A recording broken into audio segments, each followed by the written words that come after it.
We are good to go.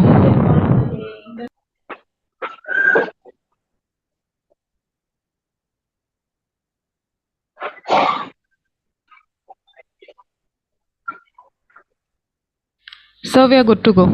Yeah. Very warm welcome to everyone. Good evening to all of you. Thank you all the participants joining in today. We have more than 60,000 registrations done for this 6th annual national conference for the Fever Foundation FEFCON 2023. We had a successful day one with more patients joining in from the keynote address from Dr. Soumya Swaminathan. We had a GC Surana oration from Dr. Narsimlu. Also, we had fantastic lectures from Dr. Ram, Dr. Chandrasekhar, Dr. Camila Rodriguez. And today we are looking for feast of events. We have two different halls, one for the pediatrics and another for the physicians. And the viewers who are logged in through the virtual hall can toggle through both the halls, physician as well as the pediatrics hall. And we are live coming in from the pediatrics hall now. We have the first session going on. We will start with the first session today with Dr. Pramod Kulkarni sir joining in and Dr. Chetan Trivedi being the chair for the first session of the day today, that is pathogenesis of fever. To chair this session, we have our Dr. Chetan Trivedi. He's been one of the founding members of the Fever Foundation and also been very active and also the man behind one of the all the scientific activities of Fever Foundation. Dr. Chetan Trivedi is a practicing pediatrician and neonatologist from Ahmedabad. He has several accolades, several research papers, ardent speaker at various forums. He has an active role in IAP. He's also been the Joint Secretary of IAP. He is also the treasurer. He is also organized secretary of the recently Pedicon 2023 as well. He has also been part of the many national modules of IAP. Chetan sir, it's over to you to chair the session and take over, sir. Thank you, Dr. Krishna. At the outset, I would like to thank the Fever Foundation for this wonderful attempt of a continuous 6th FEFCON. And maybe when we launched this first concept of the conference on fever, people were just struggling to understand why and what will you be able to do under the heading of fever only. And now we have been so successful that we are in the 6th year. So with a huge viewership, so that's kudos to the whole team which is behind this FEFCON. And we know that this is the 6th fever conference, FEFCON 2023. We have a theme that is, bench to bedside, the fever bench to bedside. So that's why we start from something, from the basic, and ultimately we reach out to our patients. And for that matter, I think we know that we are just going to deal with fever, but we should be knowing what is the pathogenesis of fever.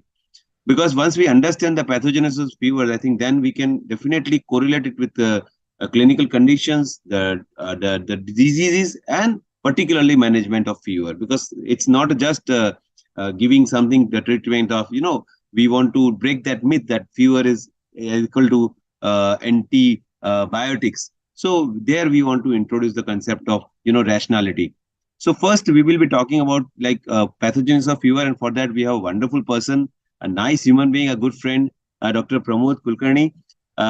It's my proud privilege to introduce Dr. Pramod Kulkarni, sir. He is been the expert in ID, particularly because he has already been, he's a MD and MR CPCH from UK.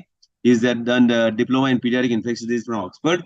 And he's been consultant pediatric infectious disease at KM Hospital and Dinath Mangeshwar Hospital, Unique Hospital, SKN Medical College, and Smile Clinic at Pune.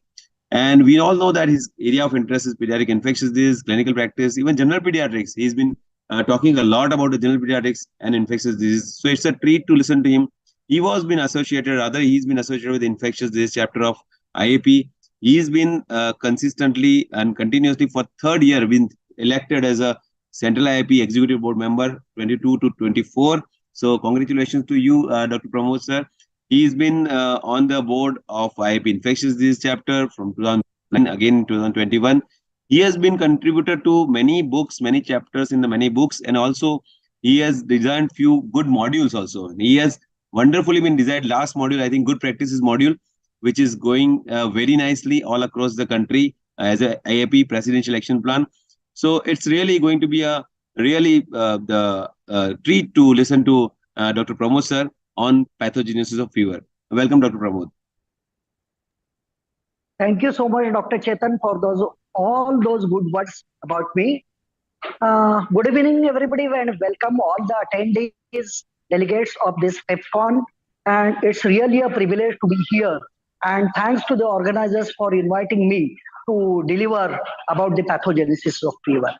So this is going to be a brief presentation to relearn about pathogenesis of fever, which is going to help us to understand how fever occurs and what are the various physiological and physical mechanisms to deal with the fever, which is a element troubling everybody in the pediatric practice as well as the society as well.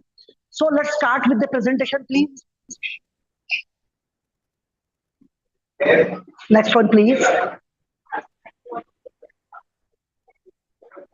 So let's relearn some basics about fever. Please go ahead. So what is fever? It represents a complex adaptive response of the host to various immune challenges. It is defined as a regulated rise in body temperature above normal daily fluctuations with an elevated thermoregulatory balance or set point. That is the most crucial part of it.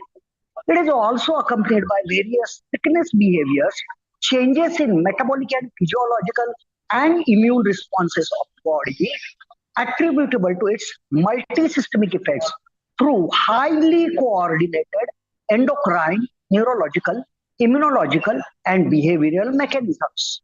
Let us keep apart the hyperthermia, which really means body temperature elevated without a corresponding rise or change in the thermal set point in the hypothalamus. Next slide, please. So let us look at the basic thermoregulation, which is the most important concept. Body temperature is kept within a normal regulated limit by a delicate balance between heat loss and heat gain mechanisms. Go ahead, please. Which is dependent on the thermoregulatory circuitry of various relatively independent thermoeffector, peripheral and central neural loops. That is important. Neural loops sending temperature signals to integration in the major thermoregulatory center located at the pre-optic region of the anterior hypothalamus. It consists of heat-sensitive neurons, warm and cold type, activated or inhibited in response to temperature changes, cold or hot. Next slide, please.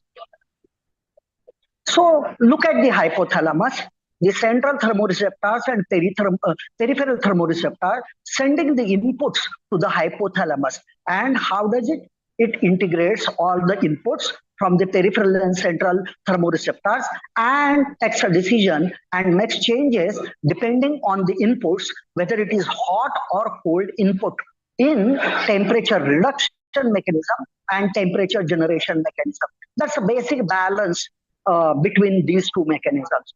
So the temperature reduction mechanisms operate through sweat glands and the vasodilator mechanism of the autonomic system, as well as the temperature generation mechanisms mainly consist of increased metabolism of the liver, the muscle, as well as the adipose tissue, and which further increment the temperature generating process by heat production and shivering. Next slide, please. The cold environments, cold sensitive neurons increase firing and warm sensitive neurons decrease firing, which leads to activation of heat gain mechanisms and prevention of heat loss mechanisms. While, next one please.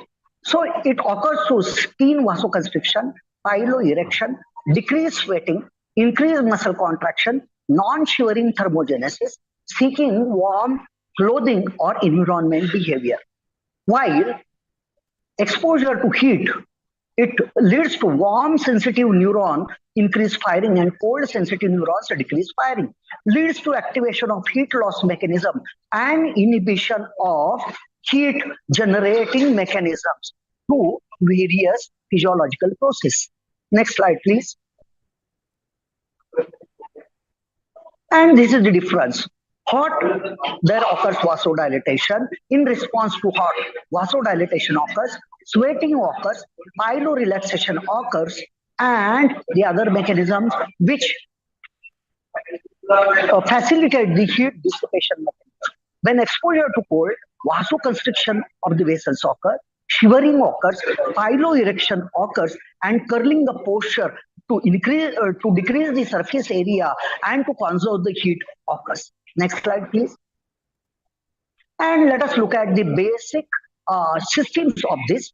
The active system of the thermoregulation is mediated through shivering, vasoconstriction or dilatation, and sweating, as well as the metabolic rate. While the passive one is the exposure to the environment and dissipation of heat through respiration, radiation, evaporation, convection, conduction, mediated through the peripheral vasoconstriction or vasodilatation. Next slide, please. And let us look at the exogenous pyrogens, which are the initiating factors. They get attached to the first line immune response, that is the innate immune cells, and generate pyrogenic cytokines as well as ceramides, which directly act on the hypothalamic center, which is the preoptic area. Simultaneously, the similar macrophage and monocyte activation leads to generation of the PGE2 in the liver as well as lung and the other tissues, which directly act on the preoptic area of the hypothalamus, which sends signal to the anterior hypothalamus, which fires the neuron and which results into fever. Next slide, please. And let us look at the cascade of it. It is a microbial agents, their products, and the pathogen associated molecular patterns, which are the key in inducing the cytokine response. Similarly, apart from the infectious organisms, trauma, ischemia, and hypoxia can lead to initiation of this cascade.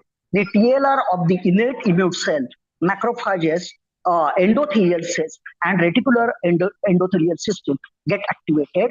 They release the pro-inflammatory pyrogenic cytokines, that is IL-1, IL-6, TNF-alpha, and interferon, which further leads to transport through circulation to the hypothalamic centers. And there the endothelium, which is highly responsive to the temperature changes, leads to cytokine receptors engagement with these and ELR engagement, leading to prostaglandin E2 synthesis. This prostaglandin E2 synthesis is the key factor which leads to resetting the thermostat as well as the vasomotor center, leading to heat conservation as well as prevention or decrease in the heat dissipation mechanisms. And you will see various inhibitors working at different levels of this cascade. Corticosteroid act inhibitory at the release of the pyrogenic cytokines. Antipyretics are inhibitory to the PGE2 synthesis and the next cascade. Next slide, please. So let us correlate it to the fever physiology. So there are three phases of fever. One is prodrome, during which the cytokine and the chemical cellular level changes occur, which leads to febrile phase when the fever sets in.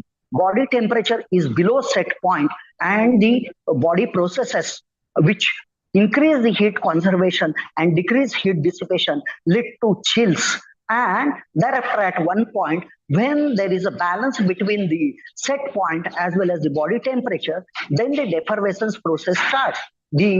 Either by natural dissociation or antipyretic, the defervescence starts. And again, the sensors of the hypothalamus sense that the body temperature is equal to the set point, and the heat dissipation mechanism start in bringing down the temperature, and the host flushes, and finally the defervescence sets in and temperature comes down to the original level.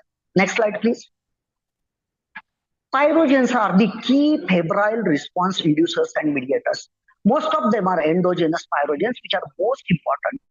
Those are produced by activated immune cells, neutrophils, macrophages, lymphocytes, endothelial cells, astrocytes, and glial cells of the CNS. They are pro-inflammatory cytokines, interleukin-1, interleukin-6, TNF-alpha, interferon-gamma, and granulocyte monocyte colony-stimulating factors. They activate neutrophils and further carrying of the inflammatory and febrile response. Its overproduction may be harmful sometimes, leading to shock, multi-organ dysfunction, and death. Usually, they are induced by exposure to exogenous pyrogens, but sometimes, occasionally, there can be non-induced endogenous pyrogens, which are antigen-antibody complexes and some other mediators. Next slide, please. Acute phase response, febrile response is part of acute phase response. It encompasses hematological, endocrine, and metabolic changes that follow within hours or days of the onset of fever in response to inflammation due to infection or local damage to your tissue. The fever is the first thing to come in, and the acute phase reaction come at various different times across the evolution of the inflammatory process.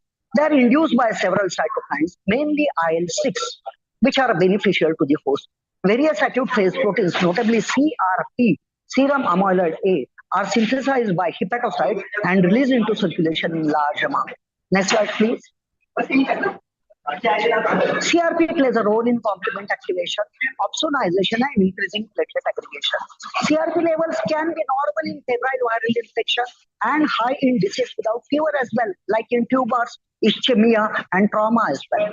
There is reduced albumin transferrin synthesis as well as concentrations of iron and zinc also reduced, while copper concentration increases. This is immune protection to deprive the organisms, offending organisms, of their essential nutrients and to bring down their growth.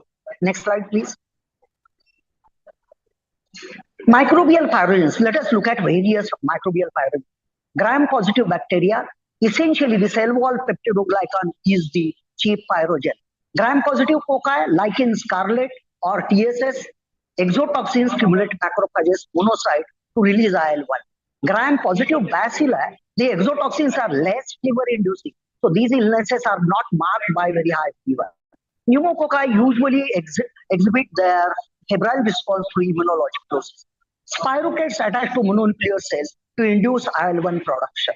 In gram-negative bacteria, the classic prototypes being Salmonella E. coli have heat-stable factor endotoxin LPS in outer membrane protein that causes a dose-related progressive increase in temperature. And in severe cases, it can really lead to vasodilation, capillary leak, shock, and hypotension.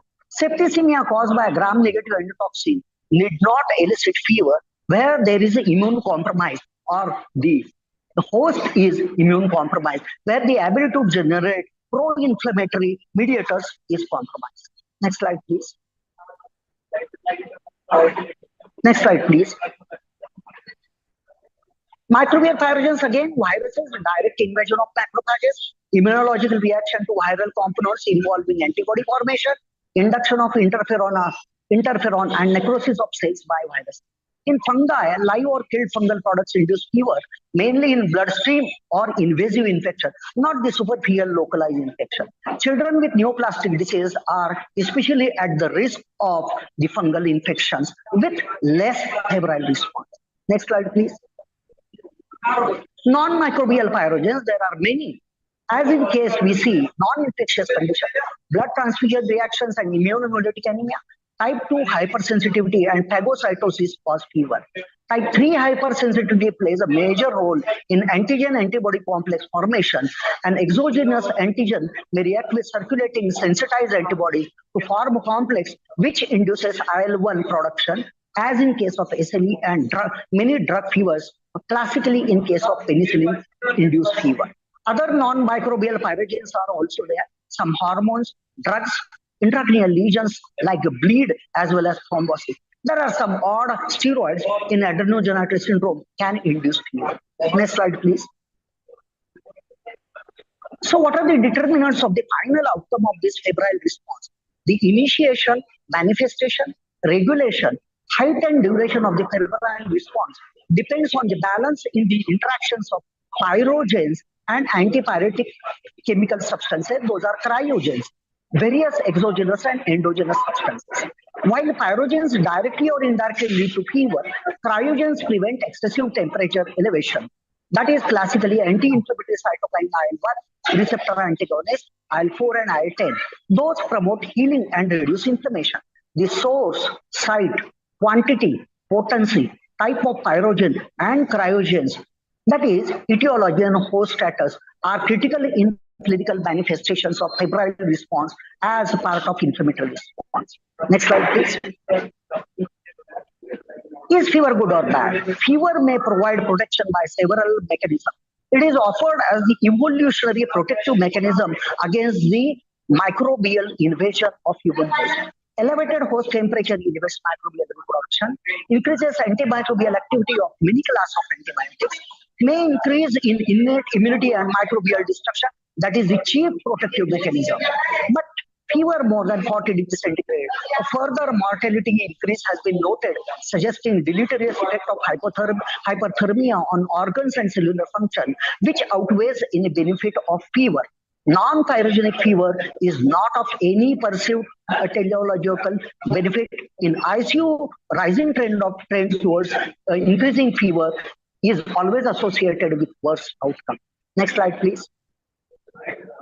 So finally, friends, fever is highly coordinated, complex, biological multisystemic response to immune challenges. The peripheral and central neurohumoral pathways and hypothalamic thermoregulatory center regulate active febrile response and the thermal balance. Exogenous pyrogens, mostly of microbial origin, and endogenous pyrogens generated by the immune cells are the key mediators of febrile response. Fever has definite protective benefits within limits. In certain critical conditions, it can have deleterious effects, and that is about the pathogenesis of fever to be applied in individual conditions. Thank you very much. Thank you so much, the organizers and all the attendees. Thank you.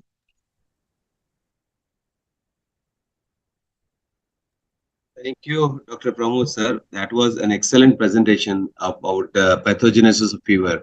And we know that now how the fever actually arises. And that's why when to use antipyretic, which antipyretic that we should be doing. Well, ultimately, it's a PGE2, which is a culprit which you have to inhibit. And there, all antipyretics, they work. And one thing which was very interesting to understand from your talk is something is called thermoregulatory set point.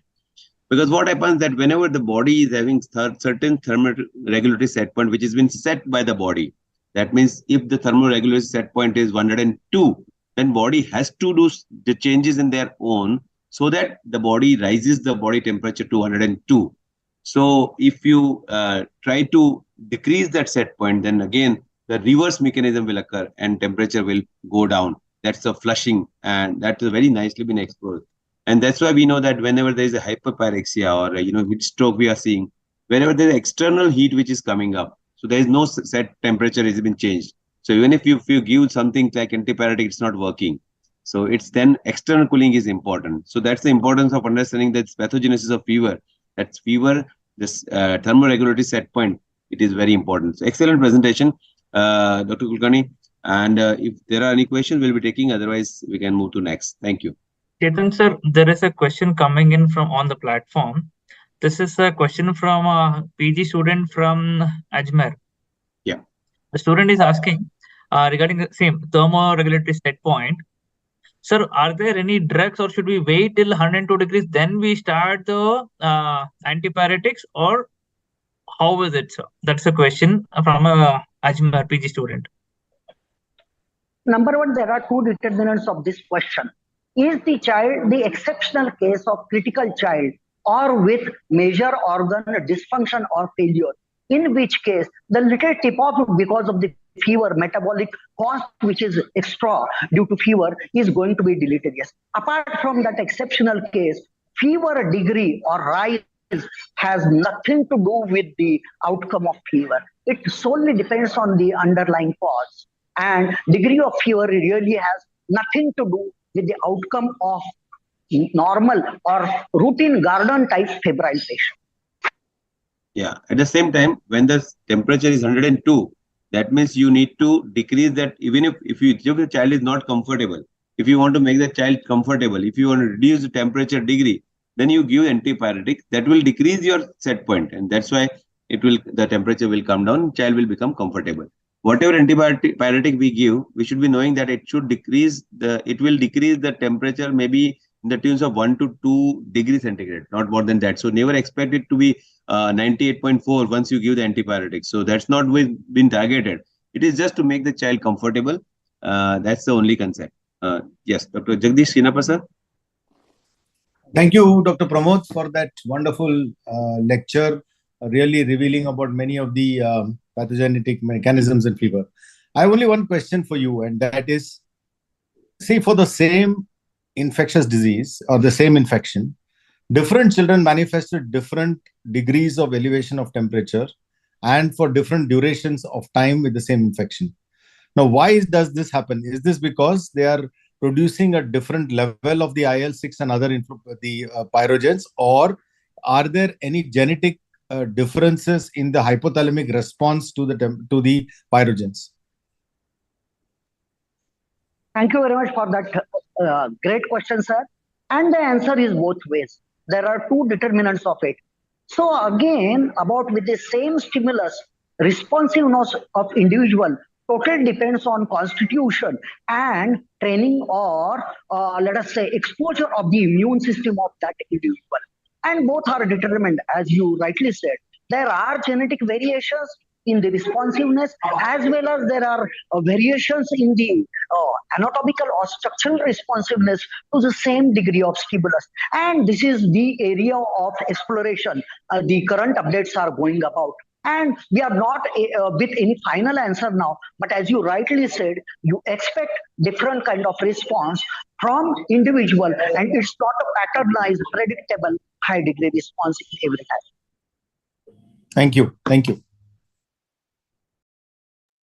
Thank you, sir. Thank you for the wonderful lecture there. Thank you, Chetan, sir. We also have other chairpersons, other Fever Foundation members joining in. We have Dr. Anand Vasudev, sir, and Dr. Yagnesh Popat, sir, who have been key and instrumental in all our scientific activities. Welcome, sir. And also, I forgot to introduce our organizing chairperson and the main man, Dr. Jagdish Sinappa, sir, here. Sir, apologies. Thank you, sir. And also, we have the Pramod, sir, thank you for your wonderful lecture there. And we have the next speaker coming in, Dr. Padmasani madam there. And also to chair the session, we have Dr. Yagnesh Popat, sir. Dr. Yagnesh Popat, as I told, is one of the founding members of the Fever Foundation. Practicing medicine in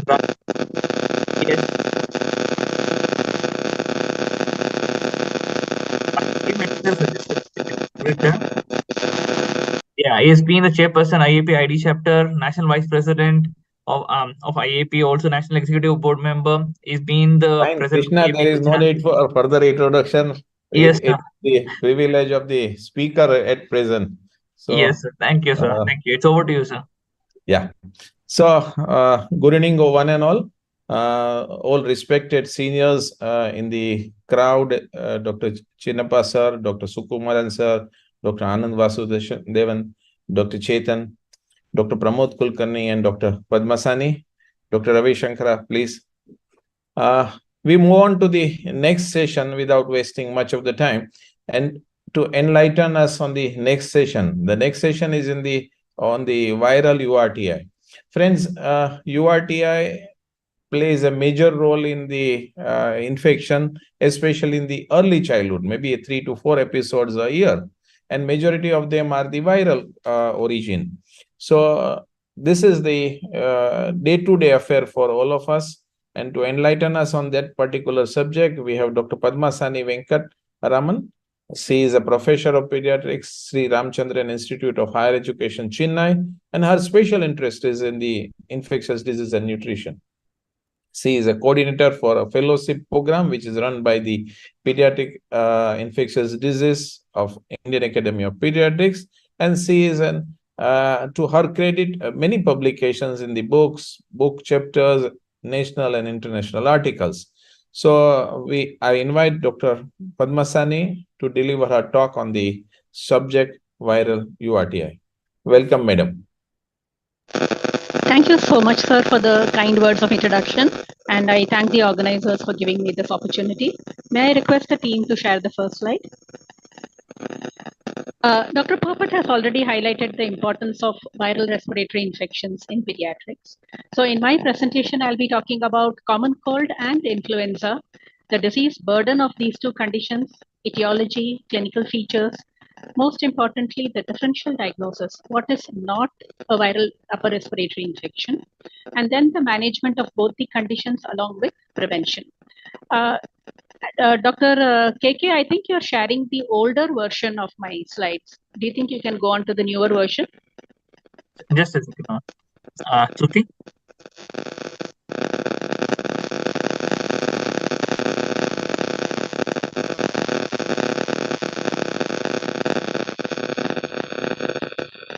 Ma'am, also, I think there is an issue with the cord there. If you can remove the cord and use the speaker directly, ma'am. I'm using the PPT which I have received on the mail on 5:53 p.m. Today? Yeah. Okay, please go ahead. When you say cord,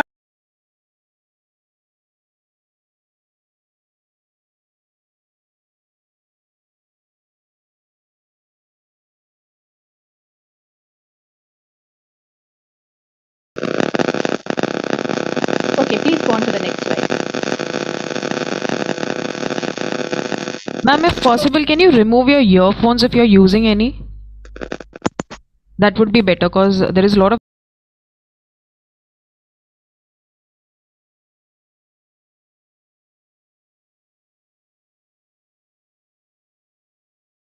sinuses, the pharynx, the larynx, and the large airways. So when we talk about an acute upper respiratory tract infection, it includes rhinosinusitis, pharyngitis, tonsillitis, and laryngitis. A variety of viruses and bacteria can cause upper respiratory infections, and defining these conditions individually is difficult because the presentations often overlap. But most upper respiratory infections are self-limited, and the viral infection causes irritation and swelling of the upper airways. Associated with this is a group of nasal symptoms and cough. Upper respiratory infection means there is no evidence of pneumonia. So in today's session, we are not going to be talking about any infection of the lower respiratory tract, and we are also not going to be covering the bacterial infections of the upper respiratory tract. Next slide, please. So, like Dr. Yagnesh has already said, URI is responsible for more than 20 million missed school days in the life of a child globally, and more than 20 million days of work days lost. So it is a huge economic burden. It is the commonest reason for outpatient visits. Majority of these visits result in needless antibiotic prescriptions. That is why we are having this session. The screen has gone blank. Yeah, ma'am. The resharing. 1 second. Yeah. Dr. KK, can you please check once again? It's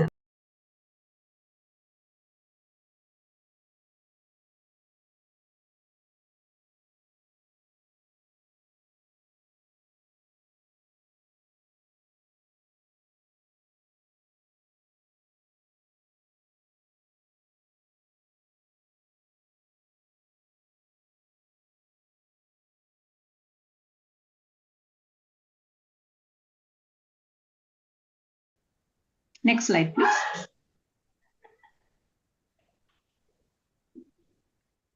So adults may have 2 to 3 episodes of common cold in a year, but children can have up to 8 episodes in a year. And the peak in the incidence of upper respiratory infection is seen around this time in the fall and winter season. Next slide, please. The commonest cause of common cold is the rhinovirus. There are other viruses which can cause common cold as well as upper respiratory infections. Adenovirus, influenza, parainfluenza, RSV, enterovirus, and of course the coronavirus. Much of the interest in upper respiratory infections by viruses has been generated after the COVID pandemic. Do these viruses give immunity against subsequent infections? With rhinovirus, adenovirus, influenza virus, and enterovirus, there is lasting immunity after one episode. But this immunity does not prevent subsequent episodes of cold because there are hundreds of serotypes. And with RSV, parainfluenza, and coronavirus, there is no long-lasting immunity. So reinfection does occur, but usually these reinfections are milder and of shorter duration. Around 15% of upper respiratory infections are caused by bacteria. And the commonest of this is Group A streptococcus causing a sudden onset pharyngitis. But as I said before, we are not discussing bacterial upper respiratory infections. Next slide, please. So the risk factors for an upper respiratory infection include close contact with children, both in the daycare and in schools, medical disorders like asthma, allergic rhinitis, and cystic fibrosis, immunocompromised state like HIV infection, use of corticosteroids, post-transplant and post-splenectomy states, anatomical anomalies like the cleft and craniofacial anomalies and nasal polyposis, and of course, smoking. Children don't smoke, but they cannot escape the effect of passive smoking. So often we have questions from parents asking, should I avoid daycare for my child because he or she is getting recurrent episodes of common cold? Even though young children in daycare do have more episodes of colds than those who are cared for at home, when this child is going to step out of the protected environment of the home into the school later, the child is going to have more episodes. So it really doesn't help in not sending a child to a daycare. Next slide, please. There are three mechanisms by which these viruses can spread. And after the pandemic, even lay people have become aware of these three transmission modes. One is hand contact, that is self-inoculation of one's own conjunctival mucosa, nasal mucosa, or oral mucosa by touching a person or an object contaminated with the cold virus. The second mode is inhalation of small particle droplets, which are airborne by sneezing or coughing from an infected patient. And the third is by deposition of large particle droplets, which are expelled during sneezing and coughing directly on the nasal or conjunctival mucosa. This, of course, requires close contact with an infected person. Young children, during the pandemic, they were labeled as super spreaders. Young children are often responsible for the transfer of infection within the home. They are more often the cause than adults. Next slide, please. So after deposition of the virus in the anterior nasal mucosa, replication starts. But most of the clinical features are due to the inflammatory response of the host. The inflammatory response of the host causes vasodilation and increased vascular permeability. These events cause nasal obstruction and rhinorrhea. The subsequent cholinergic stimulation prompts mucus production and sneezing. Symptoms may begin as early as 10 to 12 hours after inoculation of the virus, but the incubation period for most common cold viruses is 24 to 72 hours. Next, please. Most of us are very familiar with the symptoms of URTI. In infants, there is fever, nasal discharge, fussiness, and because of the blocked nose, there is difficulty in feeding, difficulty in sleeping, loss of appetite. In preschool and school-age children, there is nasal congestion, discharge, sneezing, feverigeness, and cough becomes a prominent symptom. In infants and young children, the symptoms peak on day 2 or day 3 of illness, but they gradually improve over the next 10 to 14 days. Though the cough may linger for 3 to 4 weeks, it must become better with time. It is important for us to know the natural course of this illness because we should also be able to pick up complications. In older children and adults, the symptoms usually resolve in 5 to 7 days. Fever may be present in the early phase of infection in young children. Older children, fever is not a very prominent clinical feature, but any new onset or recurrence of fever after the initial 3 days should give us an indicator that there may be a secondary bacterial infection. Next. So like I said before, in younger infants, the nasal manifestations are the most prominent. There is nasal congestion, discharge, and sneezing. On examination, the findings are unremarkable. There may be a little bit of erythema and swelling of the nasal mucosa. The nasal discharge is initially clear, but it often becomes colored within a few days. It may become yellow or green in color, but this color is because of the increase in the number or enzymatic activity of the polymorphonuclear cells. It does not, green or yellow color does not indicate bacterial superinfection or acute bacterial sinusitis. Acute bacterial sinusitis is indicated by persistence of nasal discharge for more than 10 days. without any improvement in the clinical symptoms or with worsening of symptoms. We will be talking about this under the session on complications. Next, please. In older children, cough is a more bothersome symptom. It occurs in more than 2/3 of children with common cold. That is what is most worrisome to the caregiver because coughing affects the child's sleep. It affects the child's school performance and ability to play. It disturbs the sleep of the household members. It may be disruptive in the classroom. It may linger on for an additional week. The symptoms of common cold in young children may last for 2 weeks, and cough may continue for another week or two after the other symptoms have resolved, but it should gradually improve. If the cough worsens or fails to improve with time, a diagnosis other than common cold has to be suspected. Next, please. So the diagnosis is a clinical diagnosis and viral testing is unnecessary. Lab testing can identify the viral pathogen when needed, like it became mandatory to test during the SARS-CoV pandemic. But other than that, in routine practice, there is no need to establish a viral diagnosis. If at all lab testing is required, in young children and infants, we use nasal aspirates and swabs. For older children and adults, we take the aspirate or swab from the nasopharynx. The rapid strep test in throat swab can be used to rule out bacterial pharyngitis, and this can help to decrease the number of antibiotics being prescribed for viral upper respiratory infections. Next, please. Differential diagnosis. It's important to know what other conditions can cause similar nasal symptoms and cough. Allergic rhinitis. This is identified by the previous history, by the pattern of onset, and by the history of exposure. Acute bacterial sinusitis should be suspected when there is facial pain or persistent nasal discharge for more than 10 days or increased severity or worsening of the symptoms. Nasal foreign body can mimic an upper respiratory infection. So clues are a unilateral purulent or bloodstained nasal discharge, and anterior rhinoscopy can identify the foreign body once the purulent discharge has been aspirated. Structural abnormalities, cleft and craniofacial abnormalities, these children usually have persistent nasal congestion because the food that they take irritates the nasal mucosa, but cough and sore throat and fever are not seen. Pertussis is a bacterial infection of the upper respiratory tract. It begins with a mild cough and coryza that is called the catarrhal phase, but soon the cough increases and becomes paroxysmal and the characteristic whoop can be noted. Bronchitis is infection of the lower airways. It is caused mostly by viruses, but when wet cough lasts for more than 4 weeks, it could be a symptom of protracted bacterial bronchitis for which antibiotic treatment is indicated. Next, please. So when should you suspect an alternative diagnosis? The child is likely to not be having a common cold if there is a fever of more than 102.2 degrees Fahrenheit, particularly after the first 72 hours of symptom onset.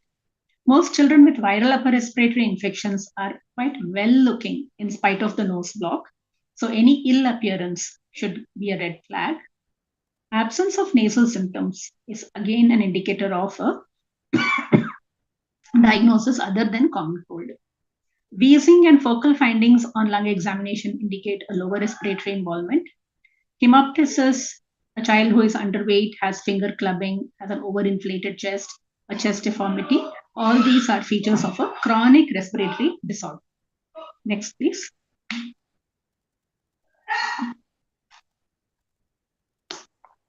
So common cold need not be treated unless the symptoms bother the child or the other family members. Supportive care, I have to say here that the interventions in this slide, the efficacy of these has not been established by randomized controlled trials, but these interventions are commonly used. They are inexpensive and they are unlikely to be harmful.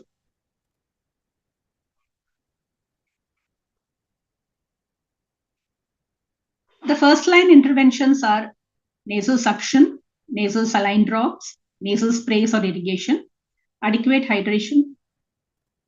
No, I think we have skipped one slide. Can you go back to the previous slide? Yes. So under supportive care, it's most important to maintain adequate hydration because adequate hydration helps to thin the secretions and soothe the respiratory mucosa. Ingestion of warm fluids has a soothing effect on the respiratory mucosa. It increases the flow of nasal mucus and loosens the secretions, making them easier to remove. Topical saline applied to the nasal cavity helps in removing the bothersome nasal secretions. It also helps in mucociliary clearance and leads to vasoconstriction and decongestion. Humidified air, many of us are used to recommending steam inhalation, but it has been shown that cool humidified air is better in loosening the nasal secretions. The World Health Organization, however, is suggesting neither steam nor cool mist therapy in the management of common cold. Next slide, please. Fever is treated with paracetamol, and in children older than 6 months, ibuprofen can also be used. Nasal obstruction interferes with drinking, and it is the most bothersome symptoms in young children. And if the first line interventions, which have already been described in the previous slide, do not work, you can try increasing the frequency with which these are administered. And if they still do not improve, for children less than 12 years, ipratropium nasal spray can be tried. In children older than 5 years. For children above 12 years of age, in addition to ipratropium nasal spray, oral and nasal decongestants can be tried. The nasal decongestants include oxymetazoline and xylometazoline, but these should be used only for 2 to 3 days because longer use may result in rebound nasal congestion after discontinuation. Oral decongestants, pseudoephedrine is preferred to phenylephrine. Next slide, please. Cough is actually a protective mechanism. The parents should be educated that coughing is actually helping the child clearing the secretions from the respiratory tract. So suppression of cough may result in retention of secretions and it may be potentially harmful. The airway irritation contributing to the cough can be relieved with good hydration, warm fluids, honey, or cough lozenges. The World Health Organization and the American Academy of Pediatrics are suggesting that honey is a potential treatment for URI in children above 2 years of age. Around 2.5 to 5 ml can be given either straight or diluted in warm fluids. The American Academy of Pediatrics is also suggesting cough lozenges to soothe the irritated throat for children older than 6 years. In younger than 6 years, because of the risk of aspiration, these are better avoided. The AAP has recommended against codeine and dextromethorphan containing medication for the treatment of cough. The World Health Organization also recommends against codeine, but has suggested that dextromethorphan can be used when there is severe prolonged cough interfering with sleeping or feeding. But it's always important to rule out other conditions and complications when the cough is severe or prolonged. Next, please. Regarding over-the-counter medications, I think there was also a question. Most of these over-the-counter medications, they contain antihistaminics, decongestants, antitussives, expectorants, mucolytics, antipyretics, analgesics, and a combination of these. Definitely, they should be avoided in children below 12 years of age, except for antipyretics and analgesics. In adolescents, children above 12 years of age, they do provide some symptomatic relief of the nasal symptoms. The reason we avoid over-the-counter medication for young children is because of the potential for toxicity. The metabolism, clearance, and drug effects may vary according to age, and the safe dose recommendations for young children has not yet been established. Next, please. Regarding other medications, definitely no role for antibiotics. Antibiotics cannot be given prophylactically to prevent secondary complications. They should not be used because they cause side effects and they contribute to antimicrobial resistance development. So they should be reserved for clearly diagnosed secondary bacterial infections like bacterial otitis media, sinusitis, or pneumonia. Regarding antihistaminics, in randomized controlled trials, neither antihistaminics nor combination of antihistamine decongestants has been effective in relieving symptoms. Because they may have adverse effects like sedation, paradoxical excitability, respiratory depression, and hallucinations, they are currently not recommended for the treatment of common cold. Regarding expectorants and mucolytics, guaifenesin alone is relatively safe, even though the efficacy has not been proven. But it is not available alone. It is usually available as a combination. So we are not recommending guaifenesin either. The adverse effects of mucolytics like acetylcysteine and bromhexine include bronchospasm, GI disturbance, and fever. Bronchodilators in children with asthma who develop a cold, because viral upper respiratory infection is a common trigger for asthma exacerbation, bronchodilators rescue medication should be used according to their asthma action plan. Aromatic vapors are very popular among families. They contain menthol, camphor, eucalyptus oil. They increase the perception of nasal patency, even though it is not objectively proven. And they also, caregiver reported reduced severity of cough and improved sleep. Next slide. Prevention, the most important aspect of prevention is hygiene, frequent hand washing, avoiding touching one's nose, mouth, and eyes, coughing into a tissue or the crook of the hand, disposing the tissue in a waste paper bin. Decontamination of surfaces with virucidal disinfectants such as phenol and alcohol may also help in preventing transmission. And very important is influenza immunization for all individuals above 6 months of age and COVID vaccination according to the national policy. Several other, because of the economic burden caused by common cold, several other medications have been tried in RCTs, vitamin D, but neither daily nor monthly administration of vitamin D has reduced either the incidence or the severity of common cold. Vitamin C also, in a meta-analysis of 14 trials, an intake of 200 grams per day of daily vitamin C was shown to shorten the duration of common cold by 14% without any serious adverse effects. A lot of interest was generated by zinc, but RCTs indicate that oral zinc may help in preventing common cold and decreasing the cold duration and severity. But the benefits are limited because of the need for prolonged daily administration, almost for more than 5 months. And the adverse effects of zinc are well known. The taste is bad and it causes nausea. So currently, we are not recommending vitamin D, C, or zinc for the prevention of cold.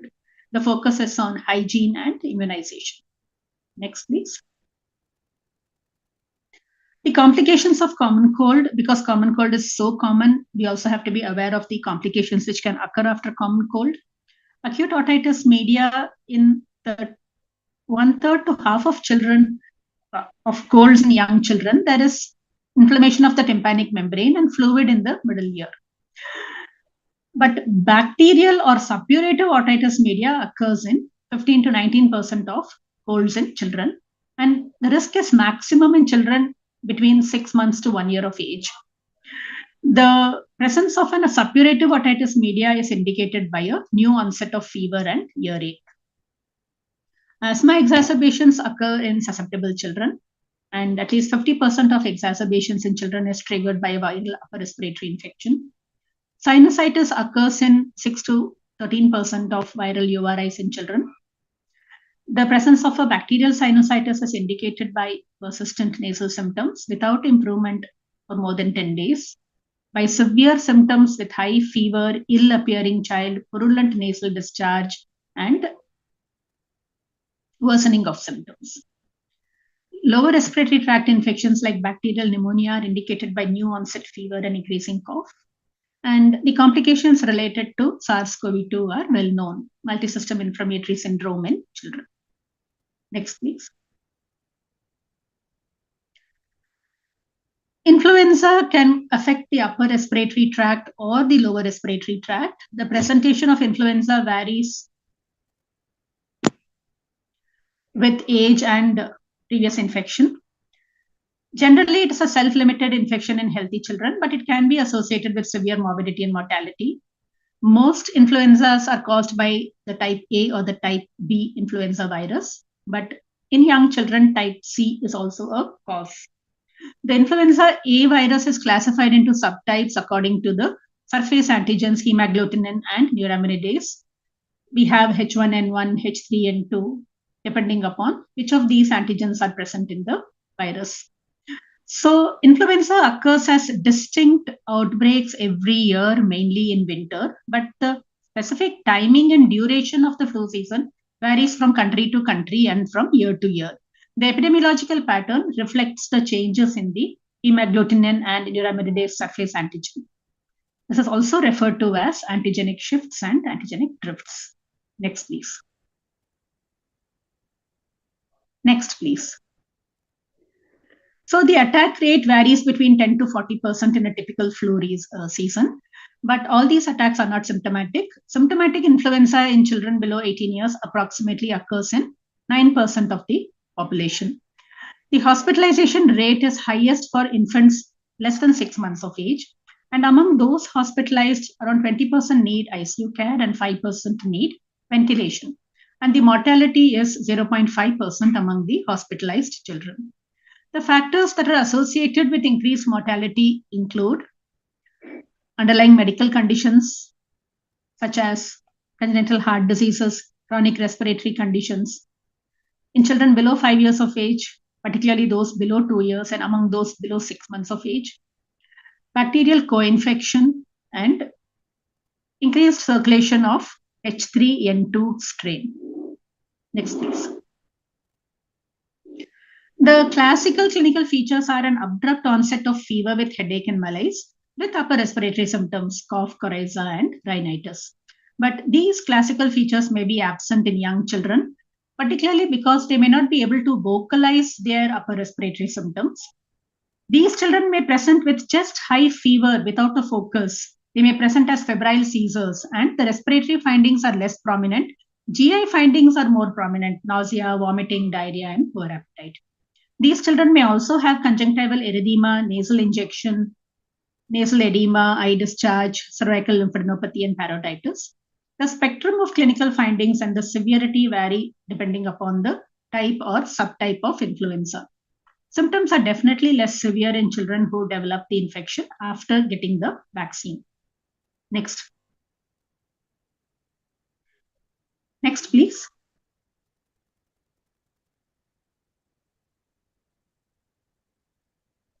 Next, please. The complications of influenza are similar to those of common cold. We are particularly worried about bacterial co-infection. Staph aureus and strep pneumonia are notorious for causing bacterial complications after an episode of influenza. So bacterial co-infection should be suspected in those children who have clinical deterioration after initial improvement, or those children who fail to improve in 3 to 5 days, or if there is an abrupt recurrence of fever after 1 or 2 weeks of recovery. The other complications include an exacerbation of asthma and laryngotracheal bronchitis. In immunocompromised children, you can have invasive pulmonary aspergillosis as a complication of pneumonia. Bacterial infections can also occur in other parts of the body, like in the head and neck, orbital cellulitis, retropharyngeal abscess, and peritonsillar abscess. Next, please. There are complications related to the central nervous system in approximately 10% of children hospitalized with flu-like illness. These include febrile seizures, encephalopathy, non-febrile seizures, encephalitis, aseptic meningitis, bacterial meningitis, cerebral infarction, and Ray's syndrome. There are other rare complications of influenza, such as cerebellar ataxia, transverse myelitis, Guillain-Barré syndrome, and acute disseminated encephalomyelitis. Musculoskeletal complications are rare but severe. It usually affects the calf muscles. CPK is elevated, and there may be associated myoglobinuria. Next, please. So there are many viruses which cause a similar clinical syndrome. The respiratory syncytial virus, SARS-CoV, parainfluenza.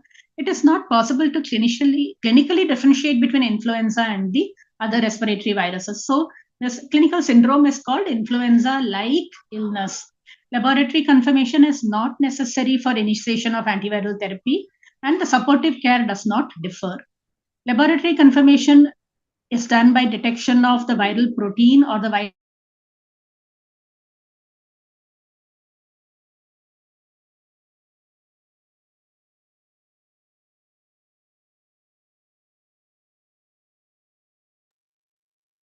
Hello.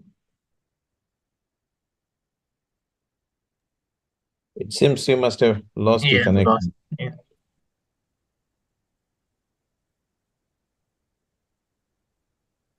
Yeah. Should I stop sharing as of now? No. Krishna Kumar, can you call her? Yeah, I'll do that. Yeah.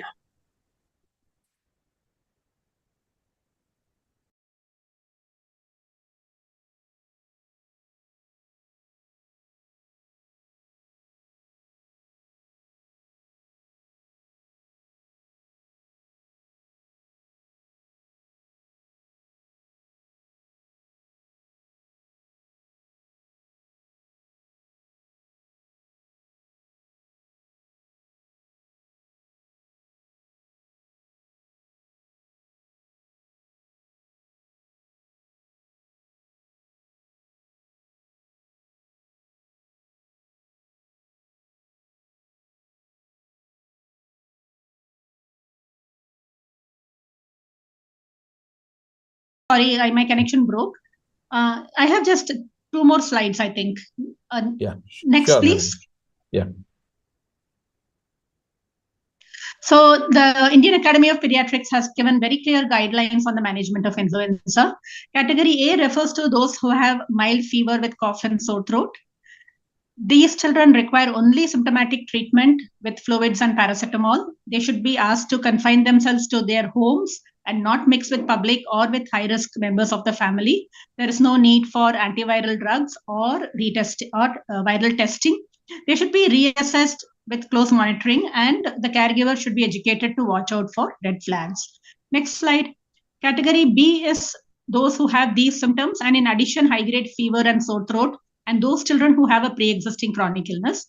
In these children, oseltamivir should be started as soon as the diagnosis is suspected, preferably within 48 hours. Next slide, please.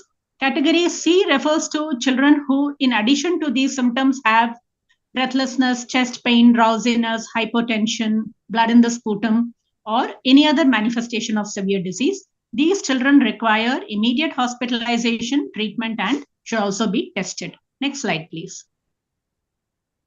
Next. Among the antiviral drugs, there are 2 groups, but we no longer use amantadine because it has no effect on type B influenza, and after 2009, all the strains of influenza A are also resistant. So currently we are using only neuraminidase inhibitor enzymes, that is oseltamivir. Oseltamivir has been recommended for use in children about 3 months of age. The dose is according to the body weight. For those above 13 years, we give 75 milligram orally twice a day. The maximum dose is 300 milligrams per day. The next slide. Prevention, we have already discussed prevention of common cold. The same changes are, behavior changes are useful in preventing influenza as well. In addition to that, it is recommended that vaccination be given to children above 6 months of age, particularly those between 6 months and 5 years of age. There are 2 vaccines available. The quadrivalent vaccine is recommended. Children below 6 months to 8 years should receive 2 doses 1 month apart. For those above 9 years, a single dose is adequate. The annual revaccination is with a single dose. The next slide, please.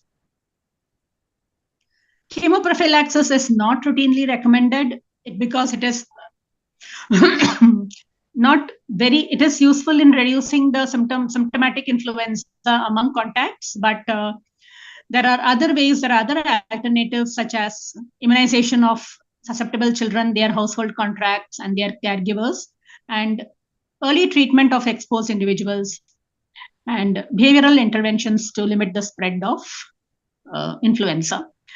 We do not recommend chemotherapy because it promotes development of resistance to antiviral medication. Most importantly, in an outbreak, it reduces the availability of medications for the severely ill people, and also because of the side effects. Next slide, please. So to summarize, URIs are usually mild and self-limiting, and caregiver education is the mainstay of treatment. Complications should be identified and treated appropriately. Over-the-counter cough and cold medication should be avoided in children below 12 years because they have no proven benefit and they may have serious adverse effects. Children with common cold need not be excluded from childcare or school because by the time they manifest the symptom, they would have already spread the virus. The risk of spread can be decreased through hand washing and cough hygiene. And children with cold symptoms who are known to or suspected to have SARS-CoV infection should be isolated according to the local guidelines. Thank you very much once again for the opportunity. I'm happy to take questions. Thank you, Dr. Padmasani. It was an excellent presentation. You had, in a nutshell, covered almost all topics of the related to the viral URI. One thing only I would like to stress is with regards to the diagnosis. The only major requirement with regards to the diagnosis of viral URI requirement is a confidence of a clinician in his clinical acumen, so that he do not leave the child for the laboratory to undergo the multiple tests, as well as the do not prescribe multiple antibiotics. The confidence is the primary requirement of the diagnosis. Absolutely. Yes, sir. There are few questions in the chat. Krishna, do we have a time? Can we go for at least one or two questions? Another 2 minutes we can take it. Yeah, okay. 1 or 2 questions only. One of the question is with regards to the over-counter medicine. We strictly say no to it. Do we have any other comment from the Dr. Padmasan with regards to the OTC products? So for children below 12 years of age, it is strictly no. They are not of any benefit. They are harmful. For children above 12 years of age, they can be given. They do provide some symptomatic relief. It has to be individualized. Okay, fine. And one more question with regards to the changing behavior of the viruses. After the COVID, we had seen the many of the viruses which were not causing the issues initially, but now they are. For example, adenovirus, which was there was an epidemic of adenovirus with different clinical presentation as well as the laboratory presentations.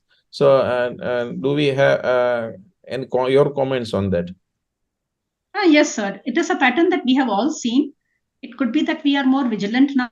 Now we are recognizing the viral etiology more often now. But it is also true that adenovirus especially and several other viruses have also changed their behavior, perhaps through mutations. And many of them are causing clinical syndromes which have not been seen, a more wider spectrum of clinical features and more severity. Yeah. It is a very dynamic situation and it is expected to happen. Yeah, thank you, Dr. Padmasani, for an excellent presentation and nice discussion. Over to Dr. Krishna for further proceedings. Thank you, Ignesh, sir, for sharing this session, and thank you, Dr. Padmasani, ma'am. Thank you for the wonderful session there on the viral URTI there.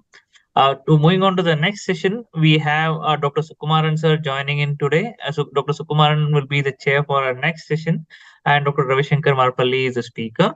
Dr. Sukumaran sir does not require any introduction, but as a formality, I would like to introduce the audience. He is the former professor and head of Department of Pediatrics at KIMS Tiruvalla. He's also been the past IAP president in 2011.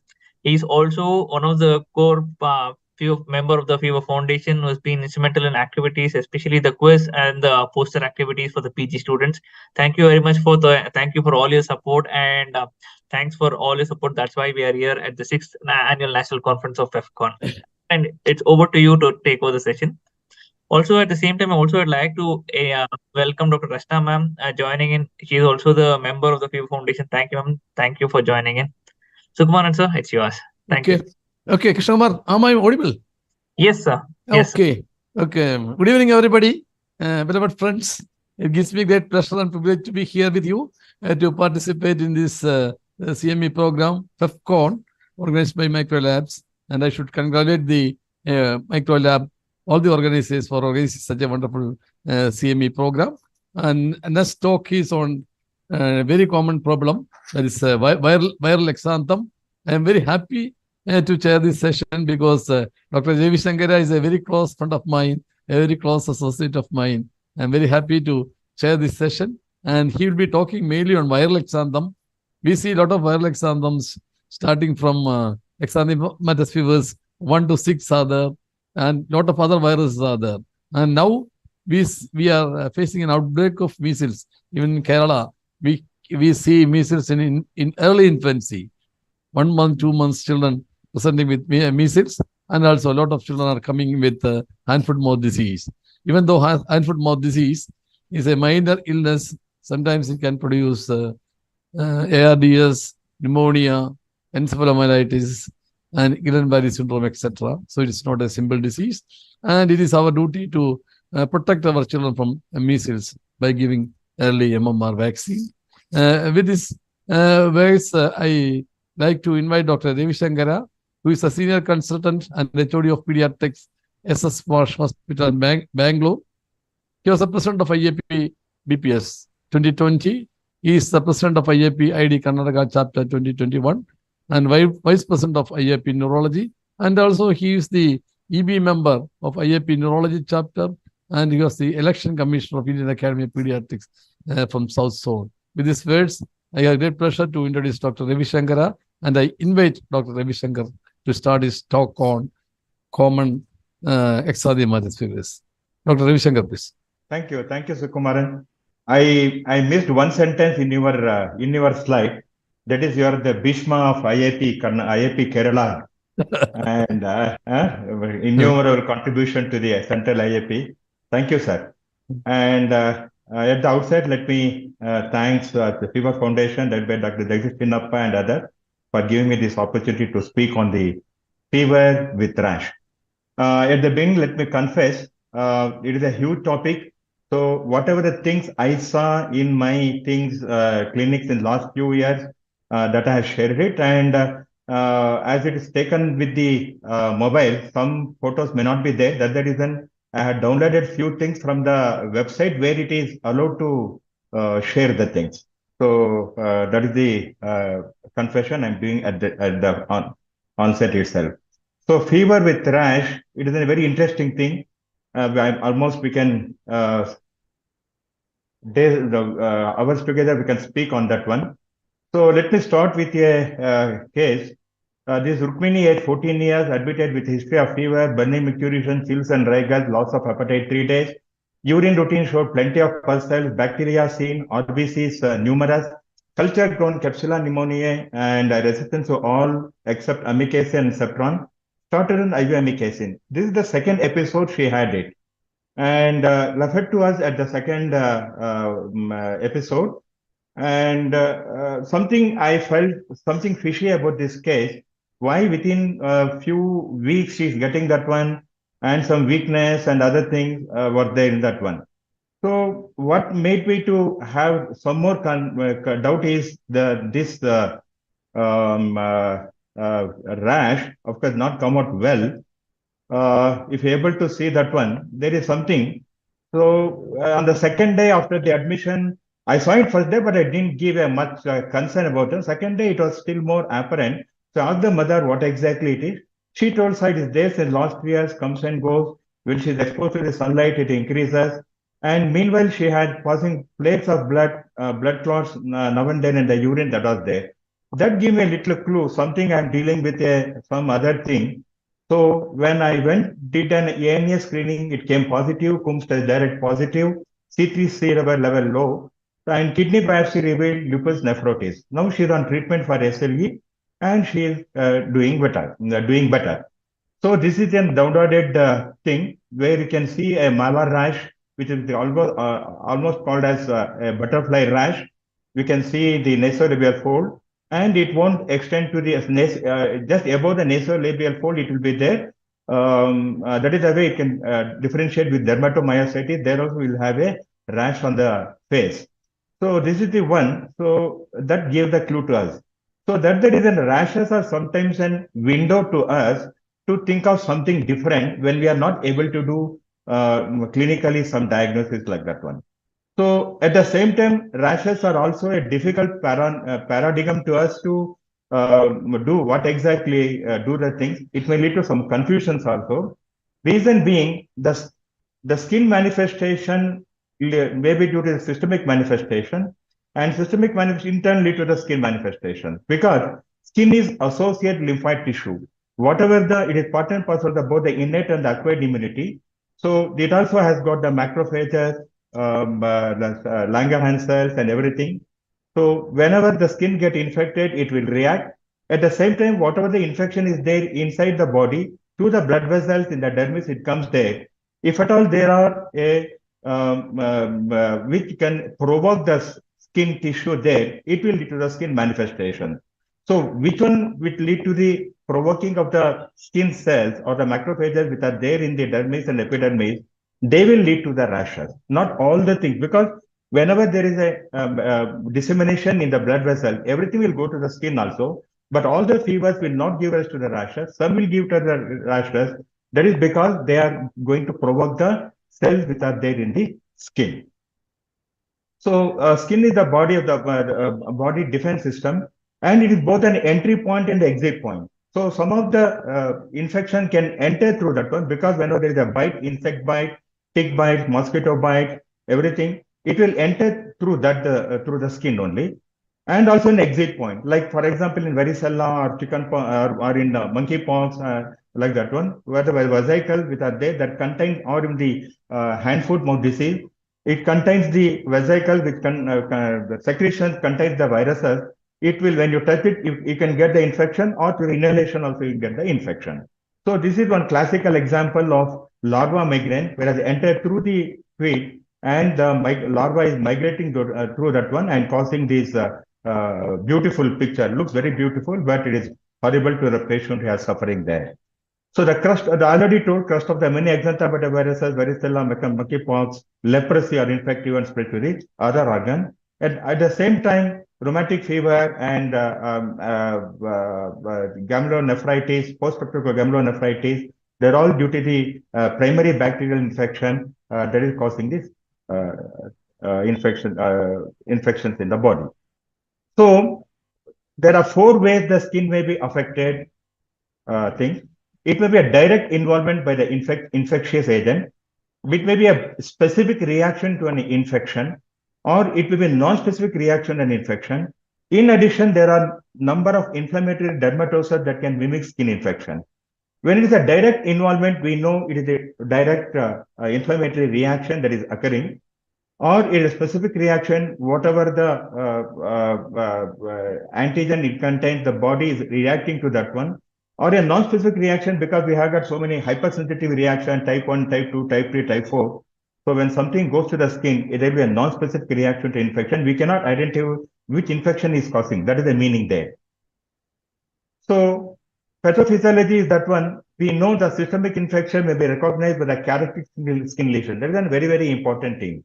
Some of the rashes will give us the clue, like measles, rubella, varicella. There is a temporal or a chronological development will be there. The rashes developing on the 3rd day, 4th day, 1st day, we know, and how the rashes develop. It is ascending type, descending type, or it is the centripetal, centrifugal. By that time, we can diagnose a clinically these infections. The best examples are measles, rubella, varicella, and monkeypox. We can almost clinically diagnose. It could be the bacterial emboli, as in a case of infective endocarditis, where the Janway disease, Janway marker, Osler's node, splinter hemorrhage. All these things are nothing but a bacterial emboli, or it could be a vasculitis, or could be due to intravascular coagulation toxins, the purpura fulminans, eczema gangrenosum, disseminated candidermia, and toxic shock syndrome. So these are the examples for these bacterial emboli, vasculitis, and intravascular coagulation, like that one. So whatever the disease, the skin has a perfect lesions.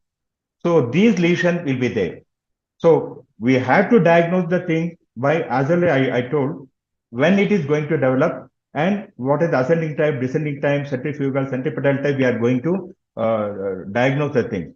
But the lesions are the same. It is a macule. A macule is nothing but a lasting local dilatation of the subpapillary dermal blood vessel that produces the macule. Whenever the edema collects there, that becomes a papule which comes above the skin, that is a papule. Or when there is a separation of the epidermis from the dermis and fluid collects there, that causes the vesicles. And there is a polymorphic nuclear cell infiltration there, that causes the pustule. So these are the skin rashes that we are going to see in whatever the reaction we are going to get it. Then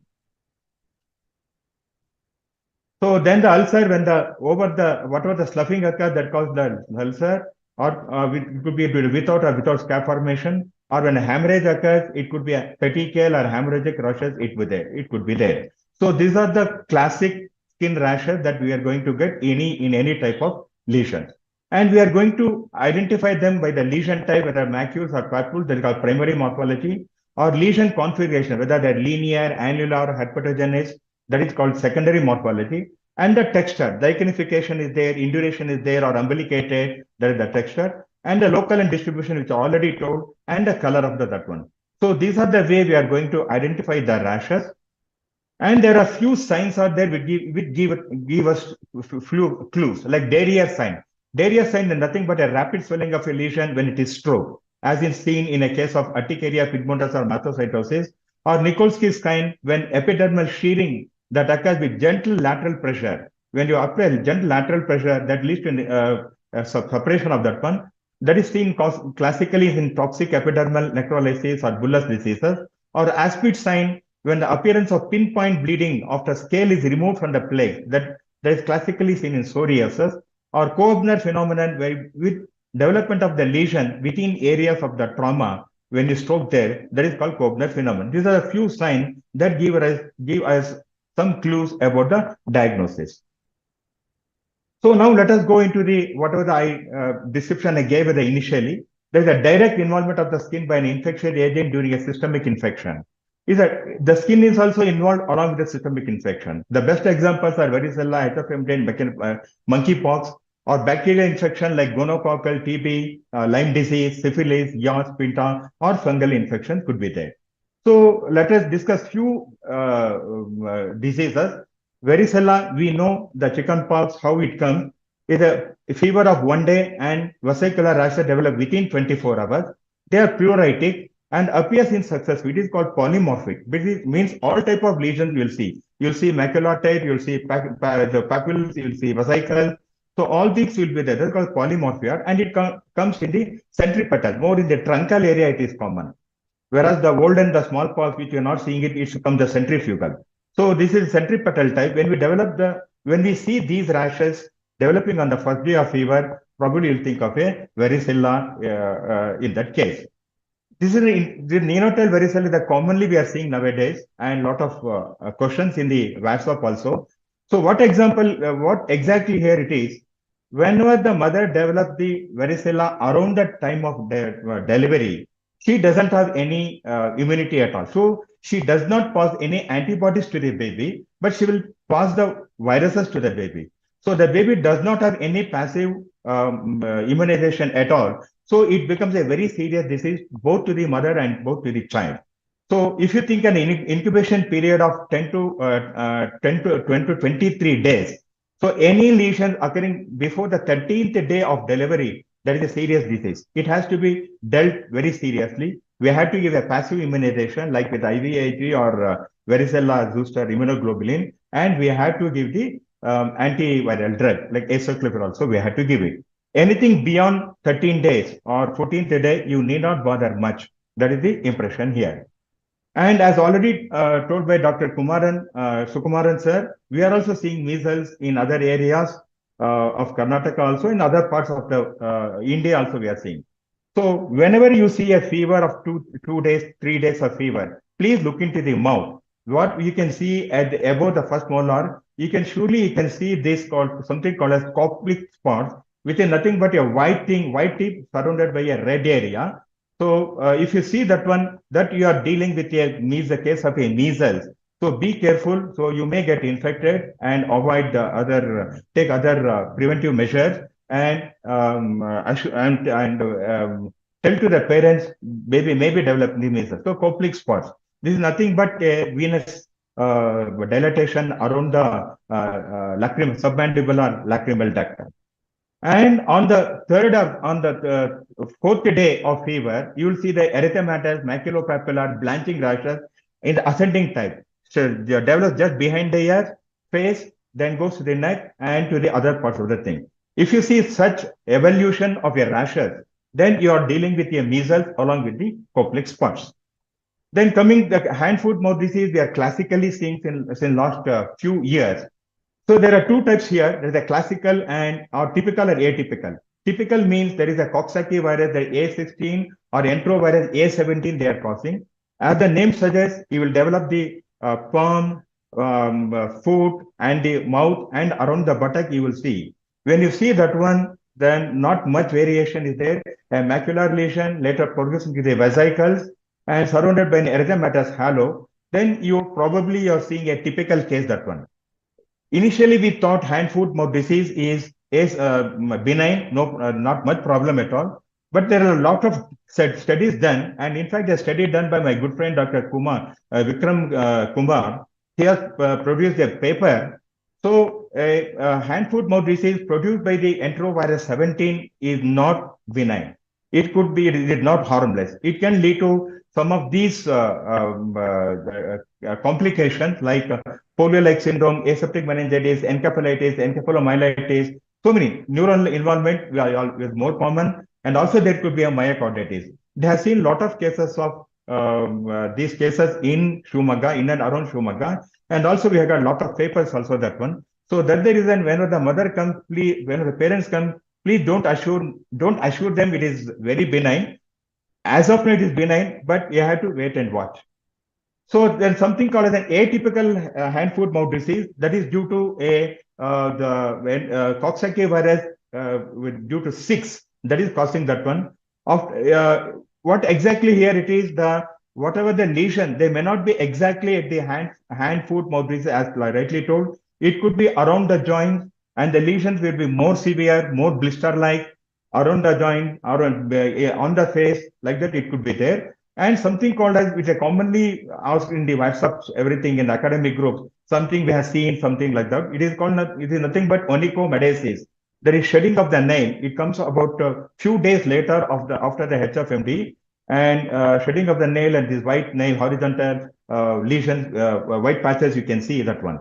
So that is called onychomedesis. Nothing can be done. It is harmless, and just wait and watch. Just assure the parents. Then after that, we'll go to the specific skin reaction resulting from systemic infection. Here it is the skin reaction can establish the diagnosis of the specific systemic infection, and it is thus very important to recognize them. Like a virus, a Rhesiola infantum, slap cheek appearance, we see very commonly that one. So when you see that, that is called fifth disease. When you see that one, probably you can tell it is harmless, that one. Then the scarlet fever, then staphylococcal skin syndrome, then toxic shock syndrome, leprosy, and the rheumatic fever, then eczema gangrionism. These are specific skin reaction, okay, due to the systemic infection.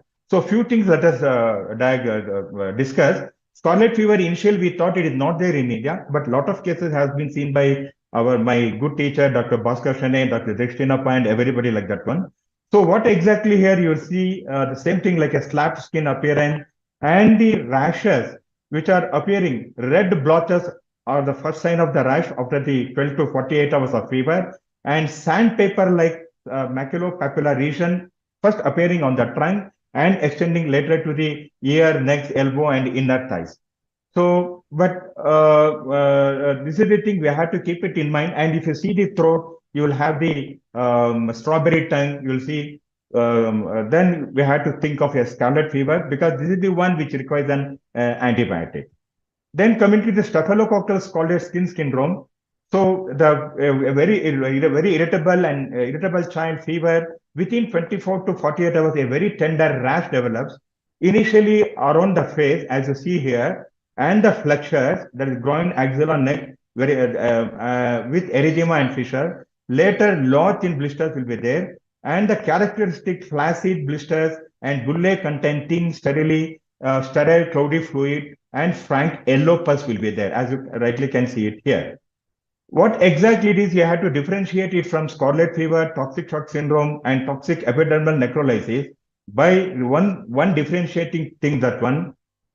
So there is no mucosal involvement in the staphylococcal skin scar syndrome. That is the one differentiating skin. Otherwise, it almost mimic like that one.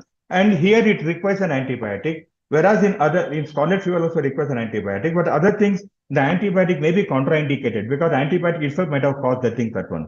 So that's then you have to be little careful about these things. Then coming to the eczema gangrionism, there is very few cases we have seen, and of course rare disease. I'm not telling it is very common. What it is common in the neonatal age group, less than 2 months also. So erythematous or purple macules initially develop on extremities or the anogenital region and become bullous and hemorrhagic and rupture to leave a gangrenous ulcer. You can see the gangrenous ulcer here with central black shot will be there. This is due to the Pseudomonas aeruginosa. So that is the reason it is an immunocompromised child, more or less. So that reason you have to recognize it early and treat it with appropriate antibiotic. You cannot neglect here. Then we'll go to the non-specific cutaneous signs of systemic infection. So it means these erythema multiforme and those things, they're non-specific. That means it won't tell a particular disease at all. It could be seen in most of the diseases. And so when you see that one, you have to see something is there in that one. So erythema multiforme. So initially it was commonly seen with herpes simplex infection, but now it is seen in mycoplasma and so many other viruses and bacteria. The next slide I will show you. Here it is in a CD8 plus T lymphocytes in the epidermis that causes an apoptosis type reaction. So nowadays the cytokine storm after the post-COVID, we are most aware of this immune system. So that in the skin and also we are coming out of these things. So it is due to an apoptotic lesion due to the CD8 T lymphocytes. Okay, and more common with the individual person HLA-B12. So that is in all infection because many patients we have seen mycoplasma and herpes simplex. In them we won't see it. Those are with having then HLA-B12, it is 3 times more common. And these are the common other viruses and bacteria. Remember, the same slide is almost repeated in other things also. It is not that we restricted one particular thing. Initially, when they thought of, it was seen in few things. Now we are seeing in almost most of these viruses and bacterial and fungal. And even in the vaccines also, post-vaccine also, we are seeing that one. So it is nothing but erythema multiforme, nothing but a target lesion. When you see a target lesion, this is one of the things.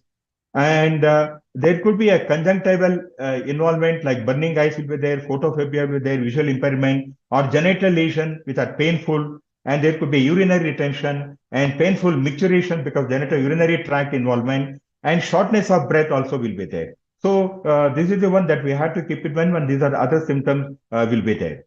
Then coming to next is erythema nodosum. Initially, we thought it is more common with TB and streptococci and that one. It is due to a type 4 delayed hypersensitivity reaction. Here is the difference is that patient used to cry. So I remember that during our PG days, like for the TB that one. So that's the reason be careful about that one. Requires a good painkiller. And these are the same slide I told you, most of the time it will be repeated. Almost all the same bacteria, viral, fungal will be seen in these things. Then coming to the cutaneous vasculitis, the common thing, it is due to type 3 hypersensitivity reaction, where an antibody-mediated complement-induced things will be there. Something like an acute leukocytoclastic vasculitis will be there, complement fixation that occurs. So it is common, the clinical signs are a purpuric macular papillary eruption on the lower legs and dependent areas and become bullous and later they ulcerate. So the same slides, almost it is repeating. Then coming to the zoonotic crusty syndrome, very commonly asked in the WhatsApp academic groups. This is nothing but a delayed type of hypersensitivity response, and it will be allergic. Little because atopy will be there, little allergic. Itching will be there. After the episode of fever like that, and few days later you will get these papilla, something like a papillary urticaria lesion, which will be there, which occurs. It involves the cheeks, buttocks, extensor surface of forearms, extensor surface of the legs will be there. So duration of the things almost can last up to 7 to 10 days. Doesn't require anything except for an antihistamines orally and some skin local application will be there. So etiology, same thing will be there. So coming to the next is the Kawasaki disease. Now we know it is an acute IgA vasculitis affecting the medial size arteries. So already we know most of these things, strawberry skin, then scale, the tips of the fingers, will be there, and the rashes will be there on the hands. These are the things, and the BCG reactivation of the BCG site will be there, and anorectal skin rashes will be there. So this is another point we had to look into that one. The common denominator here is everywhere the interleukin 1 beta that will be there in the cells and even in the coronary arteries. And tumor necrosis factor, that is a common thing they are getting everywhere when they have done the postpartum examination. So that is causing all these reactions. Then we'll go to the next slide, inflammatory dermatitis mimicking like an infection. So something like acute febrile neutrophilic dermatitis, like sweet syndrome. Nowadays, we are seeing a lot of inflammatory disorders. So same thing here also in the skin also we can see that one. It is activation of the specific pro-inflammatory signaling pathways, including TNF-alpha, interleukin-1, same thing like inflammatory disorder we are seeing commonly nowadays. So fever and leukocytosis will be there, and involvement of the eyes, musculoskeletal system, and internal organs also will be there. So there will be abrupt appearance of painful edematous and erythematous papules, plaques, or nodules on the skin will be there. Drugs and infection also give rise to that one. Common or streptococcal, salmonella also are there, and even vaccination also can give rise to that one. Something like a erythema multiforme like that one, it will be there. That we have to keep it in mind. Okay, so it may respond to the corticosteroid therapy, whereas in real erythema multiforme, it may not require a corticosteroid therapy. So these are the DDs we have to keep it in mind. There will be elevated ESR, neutrophilia will be there, as already I told. So we have to keep these things in mind. Then coming to the toxic epidermal necrolysis, nothing but an all-fast or a granulosine mediated apoptotic pathomechanism will be there. This is classically called as STEN, and there will be widespread cutaneous erythema, sloughing will be there, epidermis in sheets will be there. The DD will be SSS, as already I told like that one. And there will be anatomate, that is because membranes also will be involved in this case, and something like that it will be there. Okay, bullets will be there, non-steroidal anti-inflammatory drugs. These are the common things that will be affected, and identification of presence or absence of microorganisms are important. I mean, little short of time is there. That's why I'm going through fast. Sorry for the thing. So these are the things will be there. So treatment outcome is improved by internal nursing in a specialized bunt unit and by prompt withdrawal of all potential precipitants. No specific treatment has been unequivocally proven to be effective. However, sometimes an intravenous immunoglobulin and plasmapheresis may be helpful in such cases. Then something called Wells syndrome is nothing but local hypersensitivity reaction. Occur only locally. Lot of itching will be there. So due to infection, arthropod bite, medication, immunization, hematological disorders, malignancies will be there. Here, nothing but an eosinophilic cellulitis. So if you do a blood picture, CBC, lot of eosinophilia, you will see that one. The picture, something will be there. And the clinical appearance is variable. Lesions can be single or multiple. The face and trunk may be affected. So it is a plaque-like, annular granuloma-like, urticaria-like, papillovesicular type, bullous type, papinodular type, fixed drug eruptions, like so many things will be there. So a little bit confusing, I know that one, but some clinical blood picture, I mean, blood investigation may be helpful. Lot of eosinophilia there, probably we can think of that one. Reason being, it if you do a skin biopsy, you'll see the flame figure, the classical one you will be see there. So it responds to the oral corticosteroid therapy. That is important. That reason probably you have to differentiate from other things. So probably I'm coming to the end of my presentation. There will be peripheral eosinophilia will be there, and skin biopsy need not be required every time.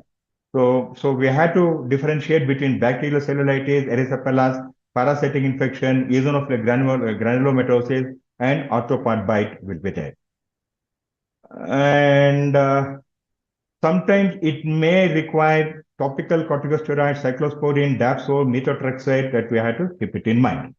So, I mean, coming to the end of my presentation, this is the in nutshell, a brief outlook of the whatever the things told that one. It could be a direct involvement. Some may require a antiviral or antibacterial treatment. Some may not require anything. Some may require steroids. So we have to go through according to the clinical manifestations and the laboratory investigation. Thank you a lot. Thank you, Dr. Ravishankar, for excellent presentation of this topic. So even though it's a very vast topic, you have highlighted the most important points, especially you have highlighted the importance of viral infections, especially the measles and hand, foot, mouth disease that we see now. And also you have touched upon the other autoimmune disorders, collagen muscular disorders, and all these disorders you have touched upon. Thank you very much for your excellent presentation. Is there a time for discussion, Krishna Kumar? Yes, sir. We have a couple of minutes we can take in, sir. Okay.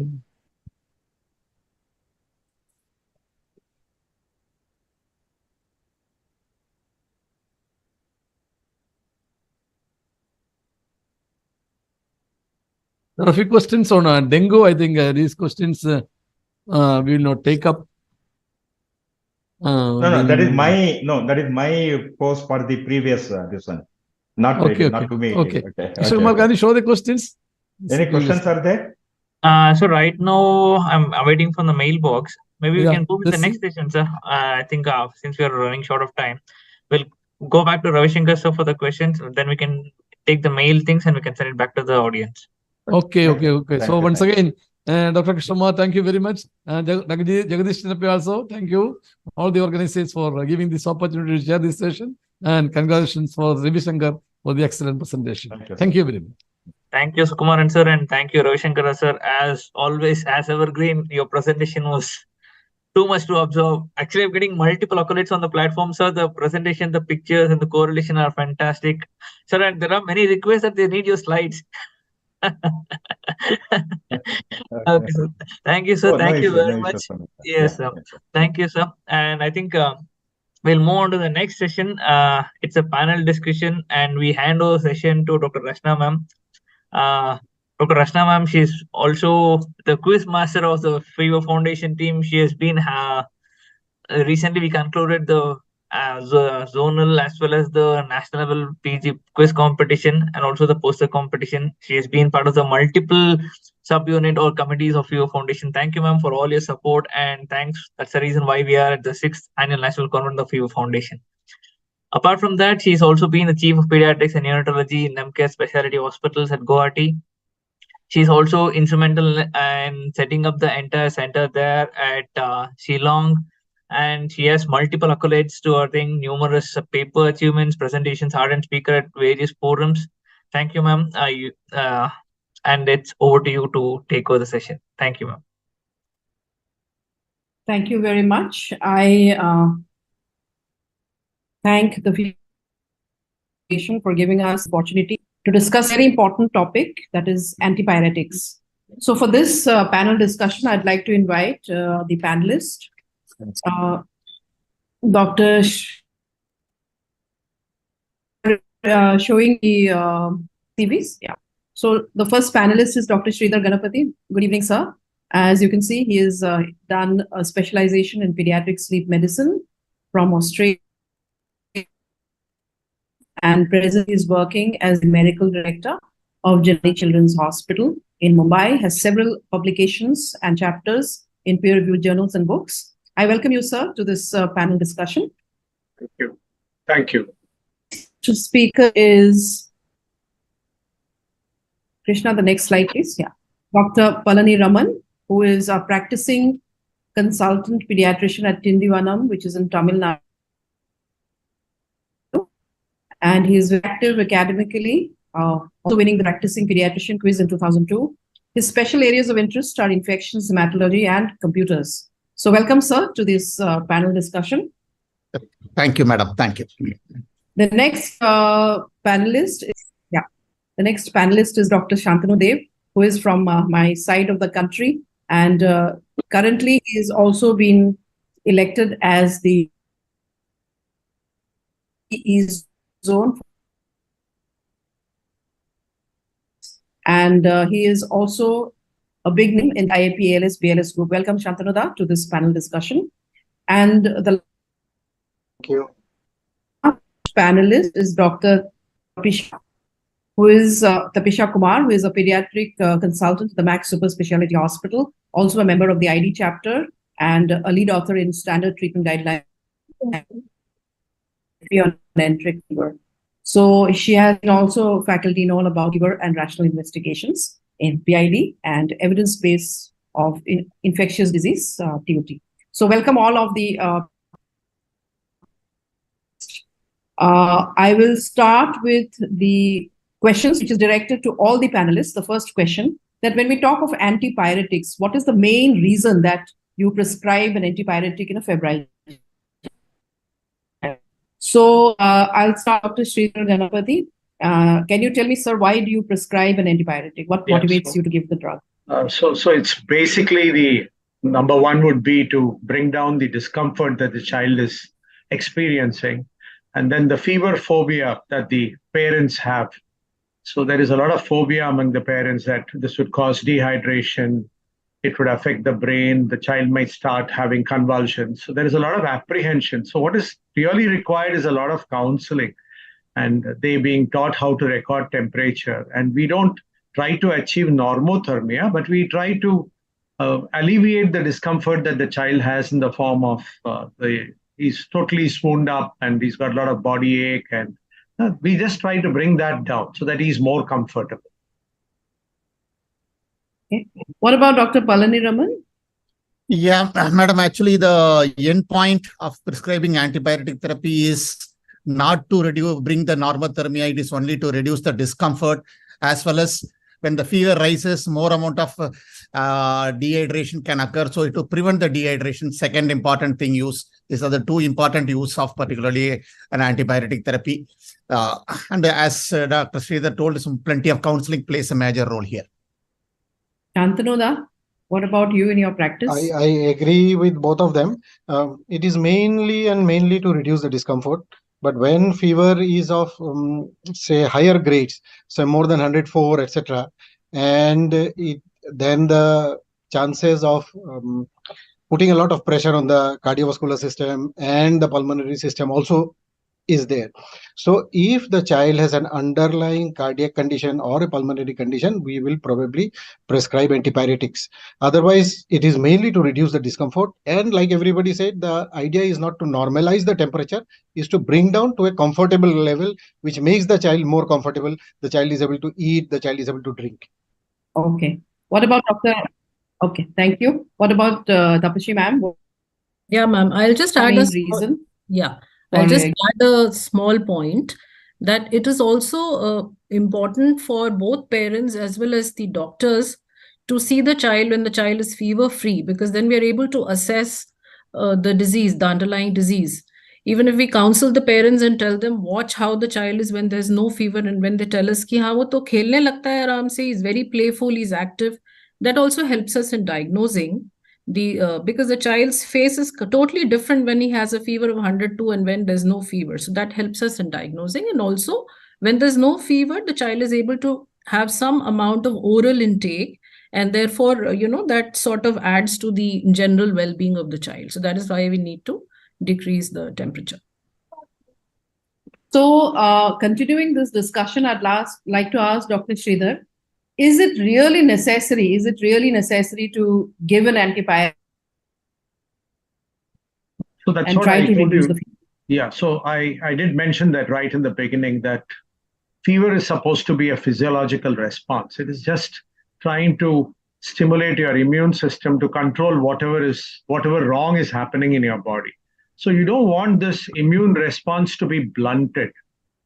But like all the other members in the panel did mention, that there are certain places when an antipyretic is very essential. So if I have a cardiovascular or a respiratory compromise, so for every degree rise in fever, my oxygen consumption, my respiratory rate, my metabolic demands go up. So in such a situation, yes, definitely I would go ahead with an antipyretic, because I don't want that happening. Or in a critically ill child, or when the temperature is very high, I would definitely do that. Otherwise, that is why counseling is so very important, to tell the parents that you are trying to blunt a normal thing which is happening in the body to prevent something grave that's going to happen. You do monitor the child. That's something very important, because during the course of the illness only you'll get to know what is the cause of fever. So in this probably, yes, Palani Raman. Madam, please. as you told, evidence says up to 102, there is no need to treat. As to up to 102 degree Fahrenheit, that is the evidence says. But as per the evidence, it's very difficult to practically in the day-to-day practice. But for the patient, we can simply, for the layperson, we can say above 100 you can give start paracetamol, below 100 no paracetamol, because they are more often confused with plenty of 101, 102, everything. So simply we can say easily above 100 you can give, above less than 100 no need to go. But the evidence says up to 102 is beneficial to the patients, Okay. and to reduce, to enhance the immunity and plenty so and so and so. Yeah. So what about if suppose there is a patient with, Dr. Shantanu, you wanted to add something? Yes, so these cutoff of 100. At the same time, we should also tell them that if the child is comfortably sleeping and the temperature is maybe 102 also, do not wake up the child to give paracetamol, because that is not causing discomfort. So those kind of calibrations of parental expectation and the care that the parent should take at home, we should practice in our counseling also. Yes, Dr. Sridhar. Yeah, just an add-on, since this numbers were got into play. So we are now in an era of personalized medicine where the fluctuations of 0.5 to 1 takes place throughout the day. So any temperature, even if it touches around about 100 early morning, I'm a little bit apprehensive. And if it is, say, 99, I'm apprehensive in the mornings, and 100 and above during the daytime, I would take it as significant. So what we are trying to say is, if I do hand over a thermometer to a parent, I'm going to create more apprehension, but I need to also explain to them. That's why the counseling part becomes extremely important. Right. So, Dr. Tapisha, I have a question for you in relation to this. Suppose you have a patient in your ICU with a neurological problem or then would you follow the same principles of management of fever? So I'll just repeat the question. So a child who has an underlying neurologic problem may be causing central fever, or maybe someone who has hyperthermia due to heat stroke. Is that right? No, not heat stroke. Suppose you have a meningitis with raised ICP and this patient has fever. So what would you be more aggressive in managing this fever in this child? So definitely, ma'am, whenever there is central fever or, neurologic illness, something underlying, we need to definitely treat fever. But as Dr. Sridhar was saying some time ago, I think 100.4 and less than that is something that we should not even think of, treating. There is a lot of fever phobia in the general population, and 99 itself is treated with medicine. So that is something that should be not really given much importance. On the other hand, in the ICU, when you have a child who is,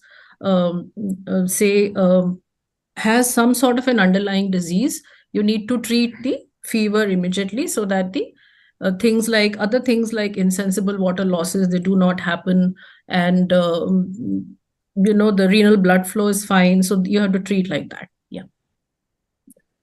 And to add on, madam, actually, Yes. particularly in the ICU, when there is a central fever with a meningitis or hypothalamic injury, this hypothalamus may not be functioning at all. So cooling blankets, etc., may be needed, where your antipyretics may not be working at all. Yes. So I think there are two various, that's why I asked this question,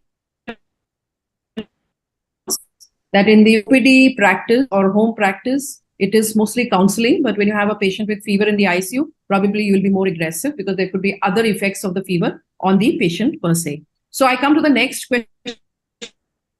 Dr.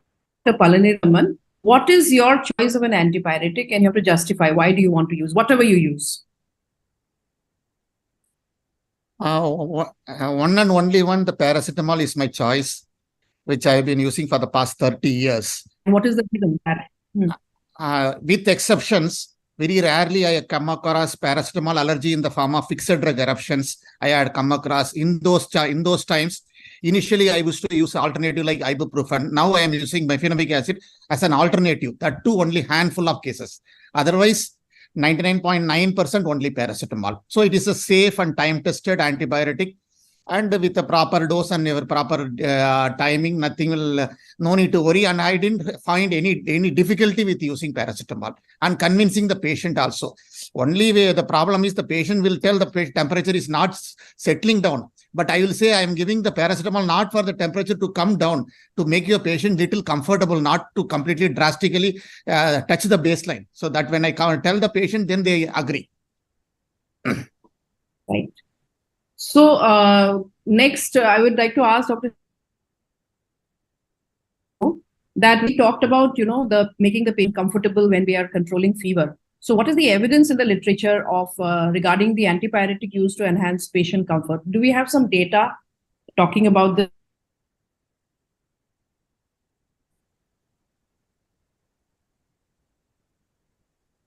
Some network issue, ma'am. The question is for? It's for Rachna, Dr. we have a network issue there. I think maybe you can switch off the video, ma'am, so that we'll have better bandwidth. Can you hear me? Yes, Okay. ma'am. Just It is little breaking, madam. It's little breaking from your side. okay. I'll just put off my video. Probably there's So this question was for Dr. Shantanu, that continuing with this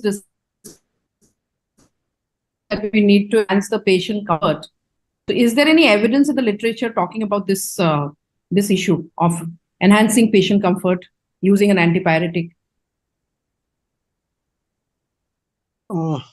I have not directly looked at literature, but I think there is, because there is so much of quotation that paracetamol reduces discomfort, etc. So I'm not exactly, I cannot quote a literature, but I think there is, because there is overwhelming mention of it in the textbooks, etc.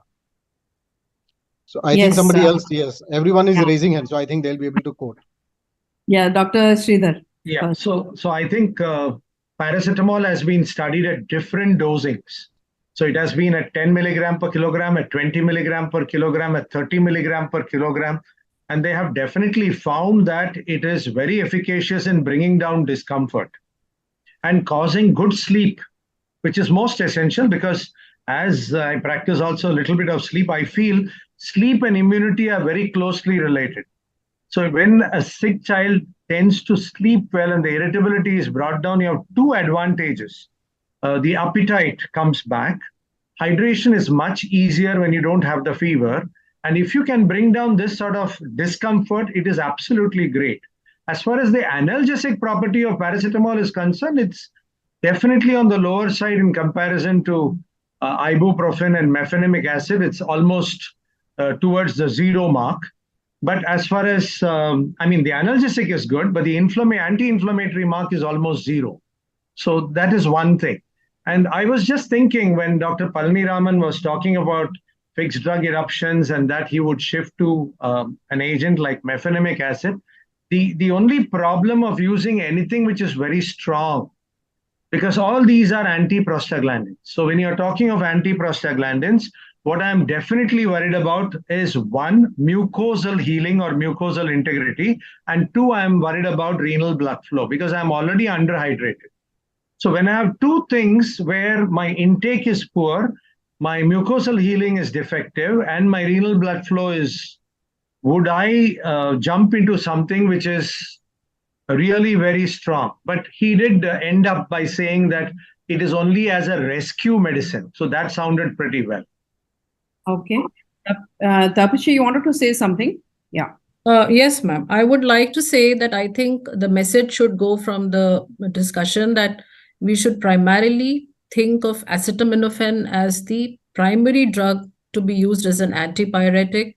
If used in the right doses and as frequently as possible, most of the times it gets the temperature down. I think the fever phobia should not only go from the minds of parents, but also from doctors. Every phone call in which the mother is anxiously talking about 102, 103 should not bother us also. And most of the international society guidelines only talk about acetaminophen, even IAP, at most ibuprofen. We should not be using any other drug. I think there should be very clear-cut message, because NSAIDs can cause a lot of trouble in this today's time of consumer forum, etc. Drug eruption, Stevens-Johnson syndrome, the list is endless.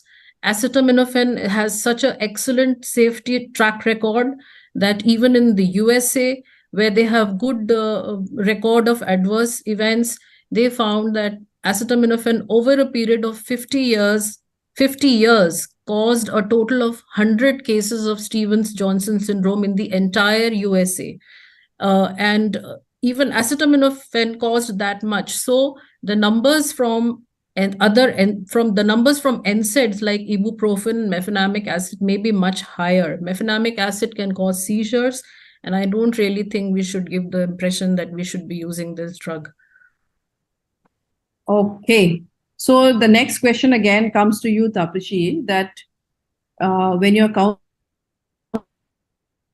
would you also tell the parents that antipyretic can prolong an infective illness or increase the viral shedding? So that's why we should not be very aggressive in reducing the fever?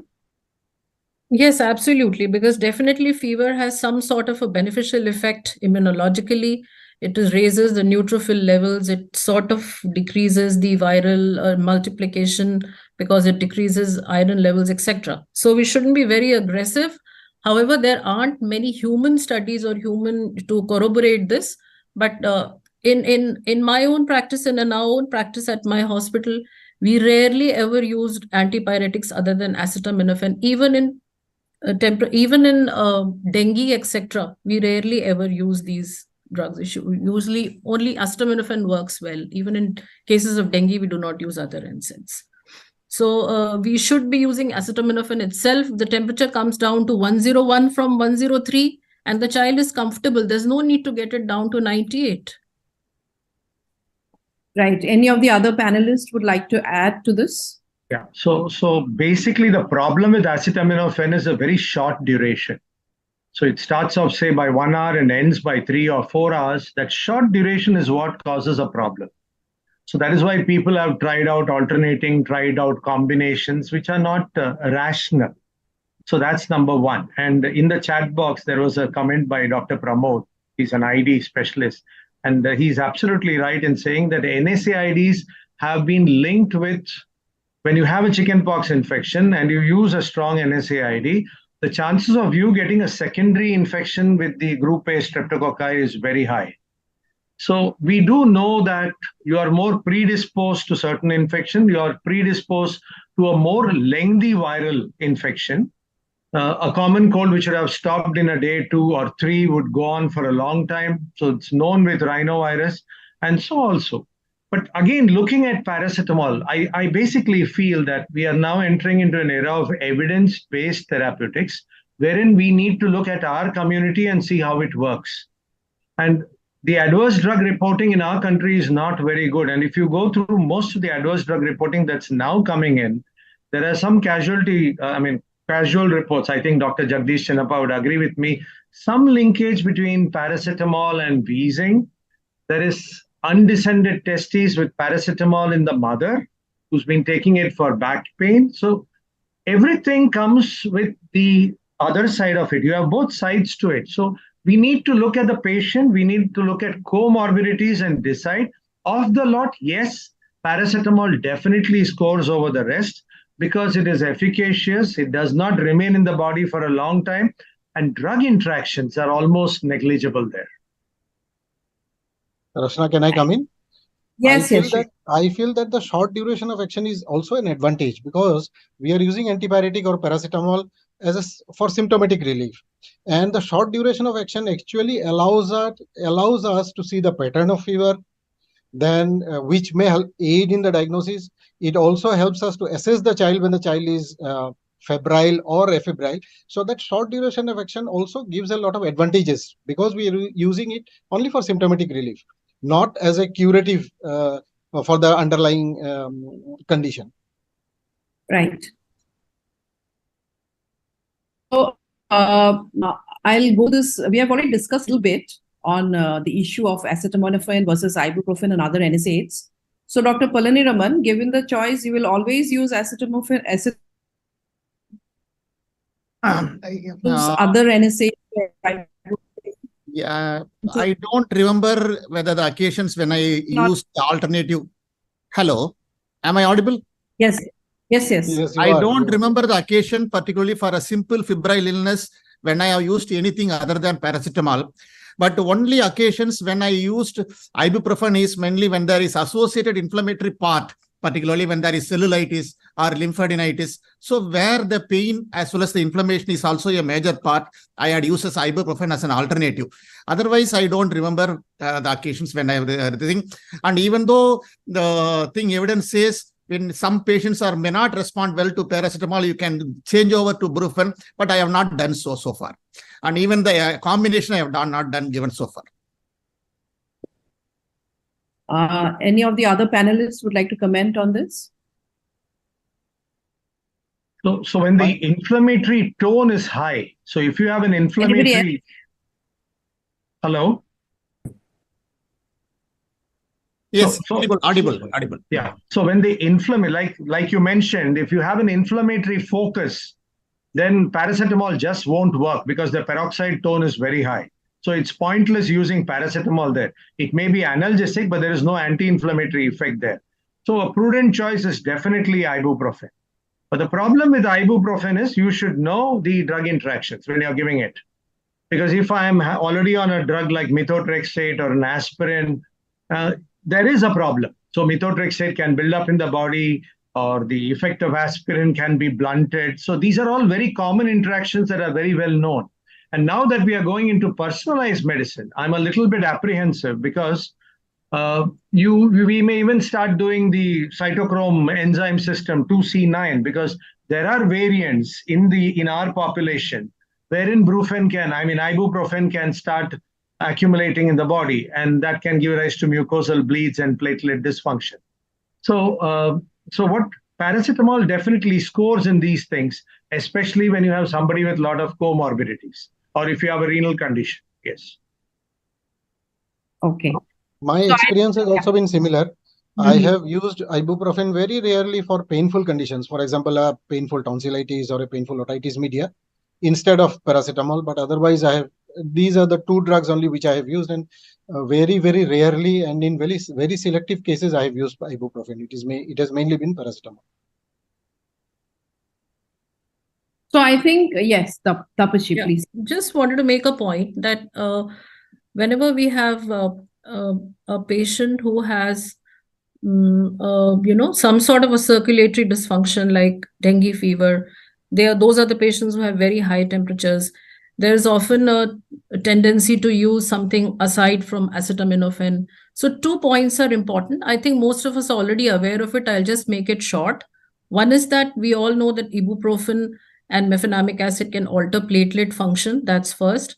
The second thing is that circulation, if any circulatory dysfunction, the renal blood flow is being maintained by prostaglandins. So when we give NSAIDs, there is prostaglandin synthesis inhibition peripherally, whereas acetaminophen mainly does central inhibition of COX-2 pathways.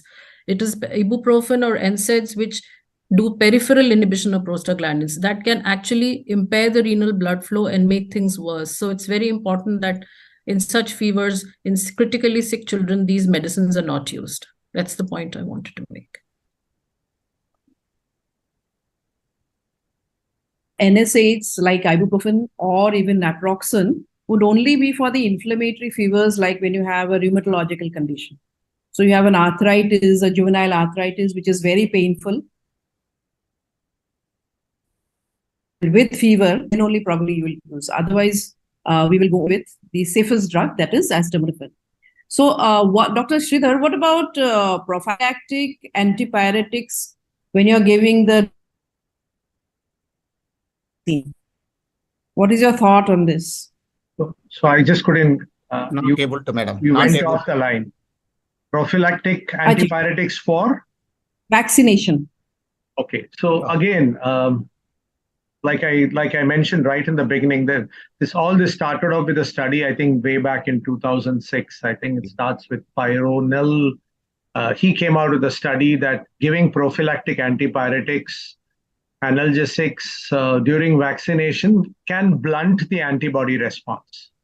But what was seen is during primary vaccination, when you give these agents, it does blunt the antibody response, but post-booster, the seroprotection levels are not affected. So suppose 2 is your protective level, it may bring it down to a certain factor, but not up to 2.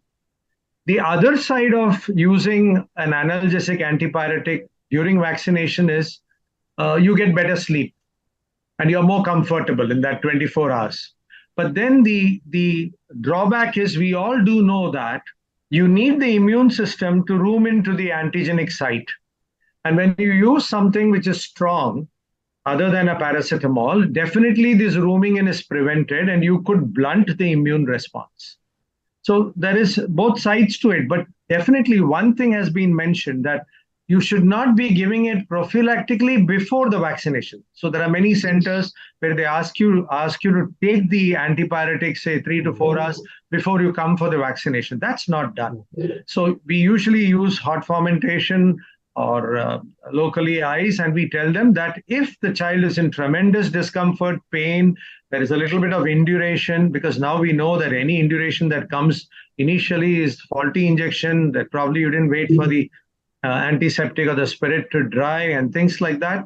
So if everything is done well, usually you don't get a reaction, but this used to happen with the whole cell, we still get quite a lot of reaction. So what is essential is you give it on an SOS basis to reduce discomfort. That's my take on it. Anybody else that wants to add to this? Yeah, I agree with Dr. Sridhar. We should not use it prophylactically, but only post-vaccination. If there is fever and discomfort, we can use it. Okay. Then I come to Shantananda again. I wanted to ask you, what about this combination? Ibuprofen, paracetamol, ibuprofen, mefenamic acid, paracetamol, acid. What is your take on these? The combinations are actually irrational because they do not have synergistic effect and the side effect doubles. So basically the same thing which could have been treated by only paracetamol, you are giving 2 drugs now, and you are giving at the cost of the side effects of both the medications. So that is risky, and they are not, they do not, these fixed drug dose combinations do not come under any essential list of WHO and are to be avoided. Right. Yes, Dr. Sridhar. The adjusting the dosing becomes pretty difficult. Yes. So that is one of the main problems. So suppose I do know that paracetamol works on a COX called COX-3 in the brain, and the ibuprofen works more in the periphery as well as centrally. But paracetamol penetration into the brain is much better than that of ibuprofen based on its hydrophobic and hydrophilic properties. So we do know that the combination could be beneficial, but what happens is now we are talking about cumulative toxicity. So we have cough mixtures which have paracetamol, we have analgesics which have combinations. So the total amount of paracetamol that ultimately goes in is tremendous.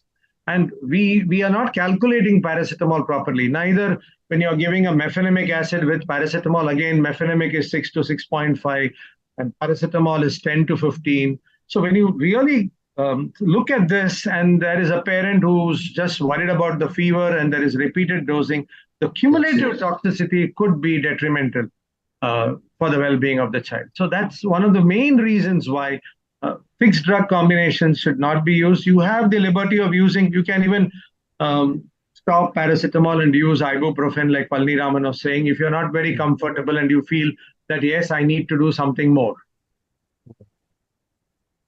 In this context, where as I was telling, as Sridhar was telling, mainly we have to insist the patient monitoring the sickness and behavior of the child is more important rather than the monitoring the temperature, because crashing down the temperature is not possible with paracetamol. It mainly reduces, even with the ibuprofen also, only 1 to 2 degrees centigrade, but it won't crash down. So we have to explain the patient monitoring of the sickness and monitoring of the behavior, activity and hydration and urination, everything is important rather than the monitoring of the temperature around the clock. Because of the IT parents nowadays, they are more on mainly with respect to they are chasing the temperature and chasing with the paracetamol. That is not a good idea. We have to counsel them. That is not at all important with respect to the thing. Also, it would be a good practice for the caregivers to note down the temperature and the time at which they are giving the medications, especially if there are multiple caregivers, because there would be heightened anxiety and they would end up giving a lot of paracetamol if they are not noting down the exact times at which they are giving paracetamol or any other antipyretic. The caregivers would end up giving a lot of drugs. So 2 things I always insist. One is sensorium, like Palni Raman said, and the other is urine output.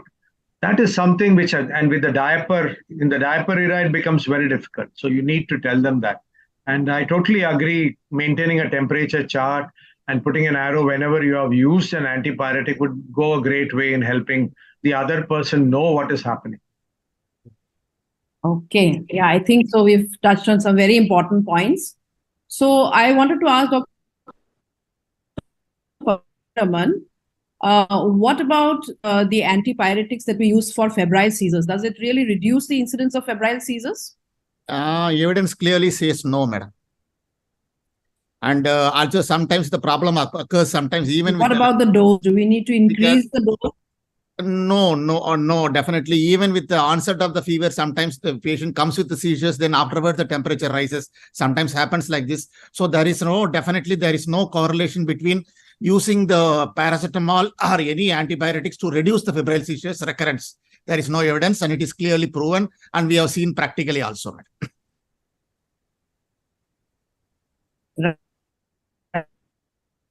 So, yes, the people to add something. Yeah, just wanted to make a point, ma'am, that we are very clear. I totally agree with Dr. Palani Raman that the use of antipyretics will not decrease the seizure recurrence in the next episode, because the seizure is related to how fast the temperature rises.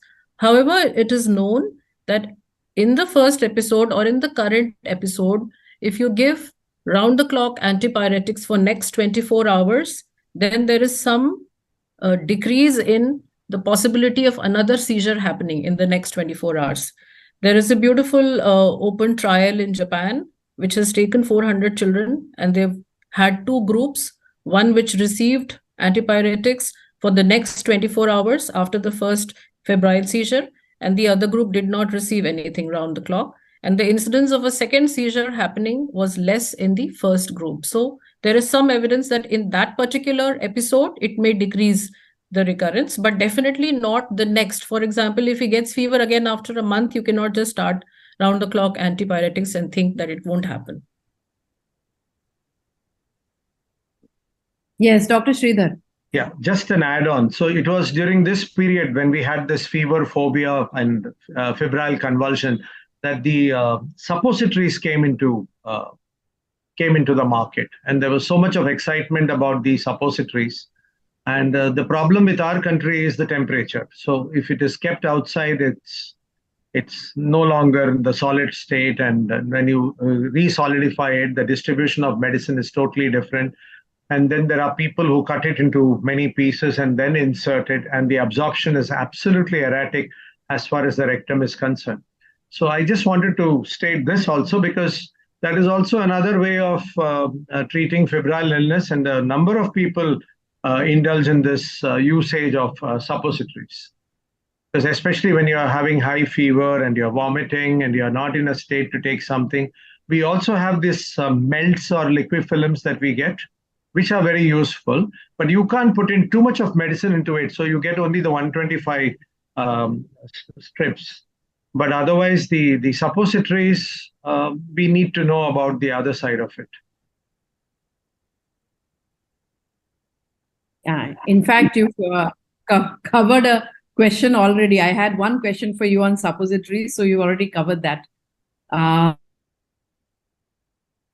The next important thing is, what physical therapies? Do you want to use any physical therapy, Shantanoda?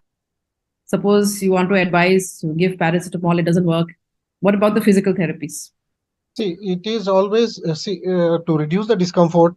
The overclothing should be removed. The child should be put in an airy room with a lot of circulation of air, which will all help in temperature reduction. Tepid sponging also may help, but there are these effects are not long lasting, and there is not so much of evidence to say that they help, but they make the child more comfortable.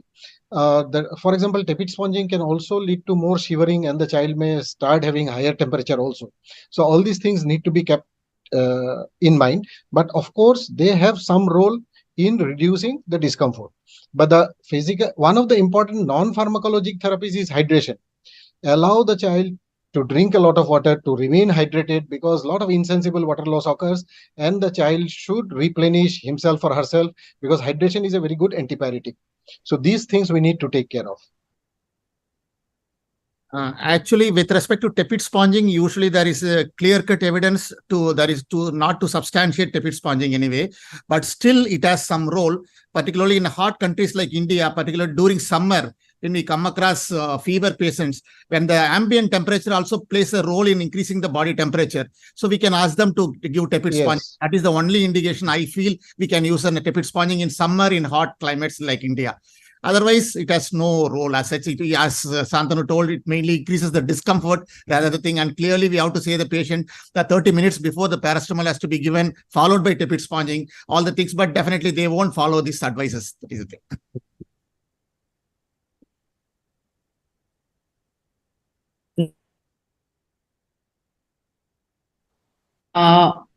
Can you predict the type of infection on the response to antipyretics? Did you get can you hear me? Yes, madam. Yes. Tapisha, this question was for you.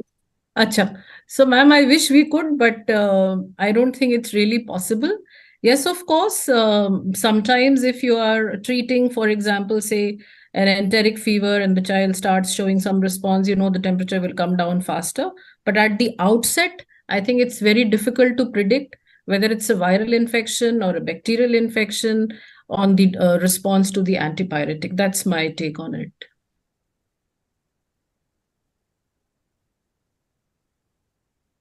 On that? Sridhar, you can. Sridhar is so just an add-on to what was discussed, the previous question. I just thought that we all do know conduction, convection, evaporation, they all bring down the temperature. But the problem is whenever you try to bring it down by these methods, like the grandmother's technique used to be the Eudicolon handkerchief in water kept on the forehead, and then came the tepid sponging, and then came the big fans, and then came disrobing. Now, the problem is if you bring up the sympathetic tone, if you bring up shivering, you are going to add on to fever. And in a pyrogen-induced fever, like an infection-induced fever, it is a set point which is at a higher level. So there is no point doing this without an antipyretic. So like Palni Raman was saying, yes, you need to tell them that this could be an adjunct, but the role of the antipyretic has to be mentioned. So this is, you disrobe the child, you keep him in a well-ventilated place, hydrate him well, but you need to give the antipyretic because you are working on the set point. This is not like a heat stroke where it is something totally different. Yes. So which means you. I'll just make a short, very antipyretic and.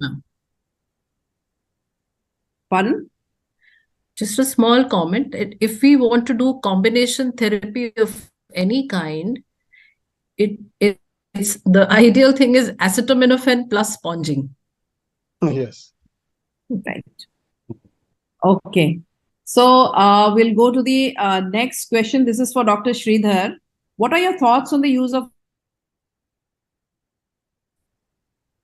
Madam, not audible, madam. Not audible. Not audible. Can you hear me now? Yeah. Yes. Yes. Yeah. Dr. Sridhar, what are your thoughts on the use of aspirin in children? Aspirin went out of the market. That's when paracetamol took over. And the paracetamol has been like Carl Lewis, way ahead of the race. But then we need to, because see, as data accumulates, we get to know more and more about many things. And aspirin is used to be an irreversible blocker of the cyclooxygenase pathway or the prostaglandin synthetase pathway. So it had its full bucket of side effects. And when the Ray's syndrome came over, it went out of the market and it was more into the cardiovascular basket rather than in pediatrics. So we still use it in a number of other conditions, but not as an antipyretic. So aspirin, no, not at all.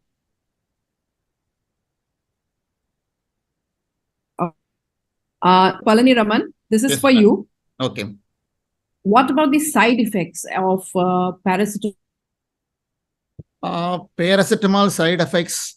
It's all side effects that we need. Mainly depends on the counseling of the parents. And if the parents, particularly parents, are of attitude to crash down the temperature from 104 to 98, the problem we already told, it won't crash down with the paracetamol. They say the temperature reduces for 1 hour, again the temperature rises. If they start keeps on giving for more than 8 to 10 doses, like cumulative toxicity can occur. Number one, this is the way cumulative toxicity can occur. Number two, the problem with mainly the preparations. Sometimes the people use the drops, which are of higher concentration as an ml in the form of spoons. So there the problem rise. Or like P500 like medicines. So where there is also a problem. So we have to be specifically cautious about the preparations they are using so that these mainly the toxicity is avoided.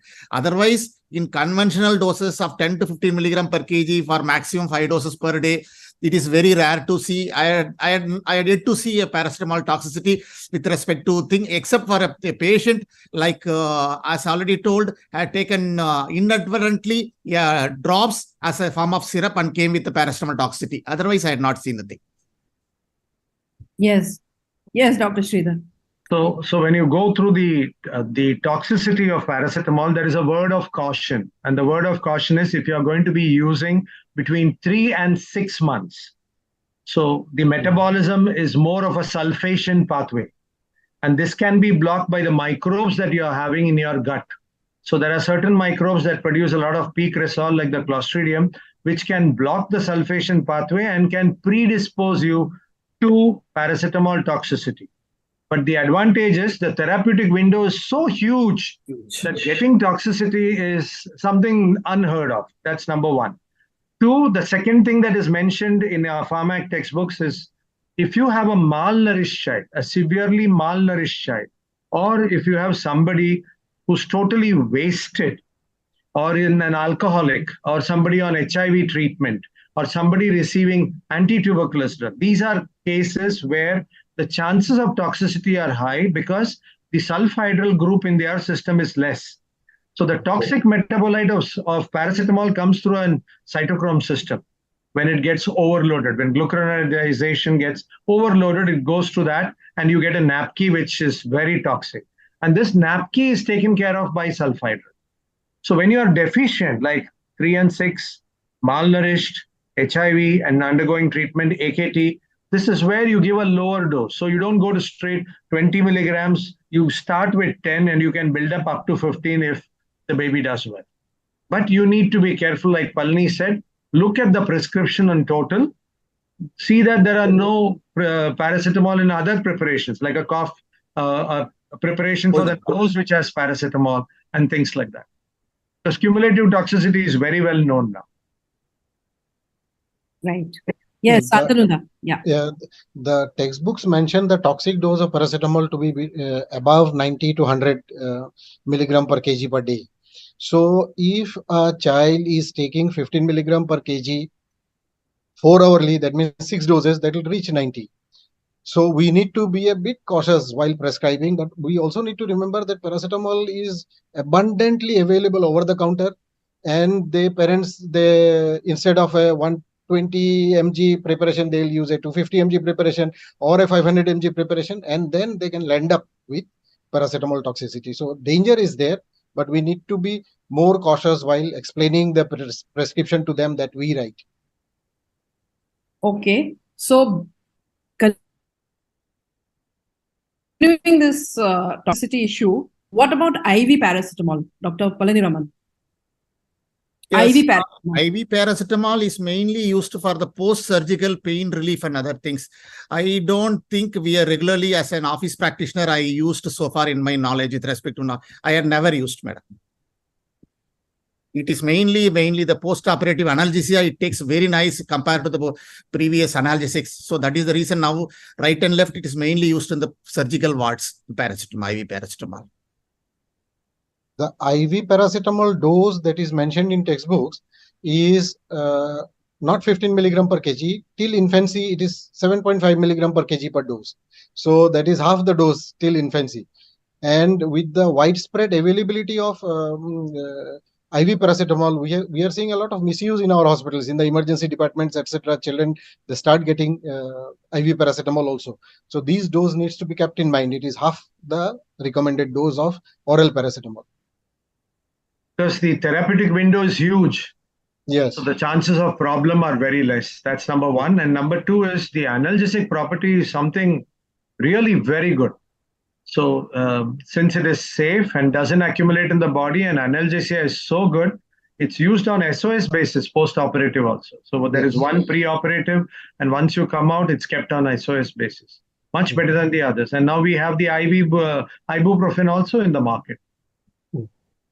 And madam, as Dr. Sridhar told, adding to the malnutrition and other factors, even in South India nowadays, for during dengue season, people advise, particularly intensivists advise to give 10 milligram per kg instead of 15 milligram per kg. Why? Because the dengue, particularly third day, fourth day, they're more prone for going for shock and hypoperfusion of the liver.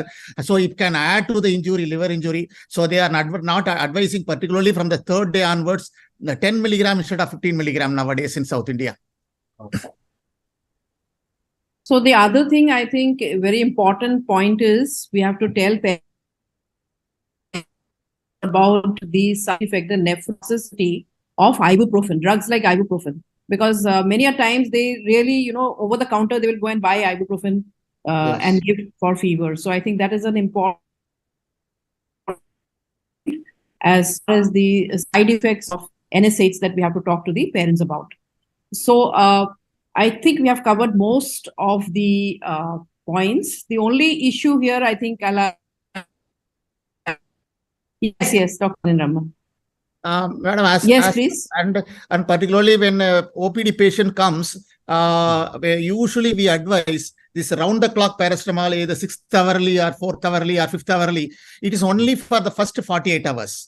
Because most of the benign illness are mainly the 48 to 72 hours. Beyond that, we have to know what is going on.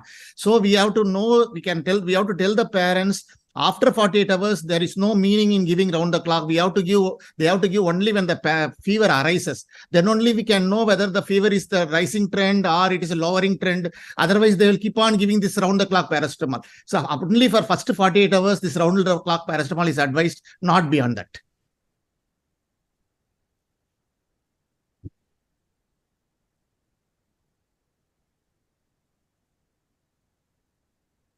Right. So I think we've covered most of the points in our antipyretic discussion. I'm asking all of you, suppose you have a patient with a paracetamol allergic skin rash. Then it is said that if they have an allergy to paracetamol, agents also, how do you manage the fever in these patients? So I was using mefenamic acid, madam. Initially, I was using ibuprofen. They told like paracetamol, ibuprofen is also more prone for the same thing. So I was using the recent past. Hardly I have around 5 to 8 cases of fixed drug eruption following paracetamol. So I am using for those patients mefenamic acid. And mainly when the temperature is more, not for the up to, I'll advise mainly go with the supportive measures up to 102 or 101. Only when it is beyond the control, you go for the mefenamic acid. No, there is no cross-reactivity between paracetamol and ibuprofen. And ibuprofen, now you can do CYP2C9 variant analysis. If you have those polymorphism, then it is risky to use because there is buildup of ibuprofen and you can get any reaction, right? From a skin reaction to a renal toxicity or anything. So you could very well do that. Because if you could tolerate mefenamic acid, which is a phenamate, you could very well tolerate a propionic acid because it is one step ahead of, before this thing. So I don't think there should be any problem using an ibuprofen. But the teaching is, when you are hypersensitive to NSAIDs, they all come under an umbrella, this thing, because they take care of the COX pathway. And you don't want them getting into the LOX pathway or the POX pathway, which can be activated and you could get a reaction.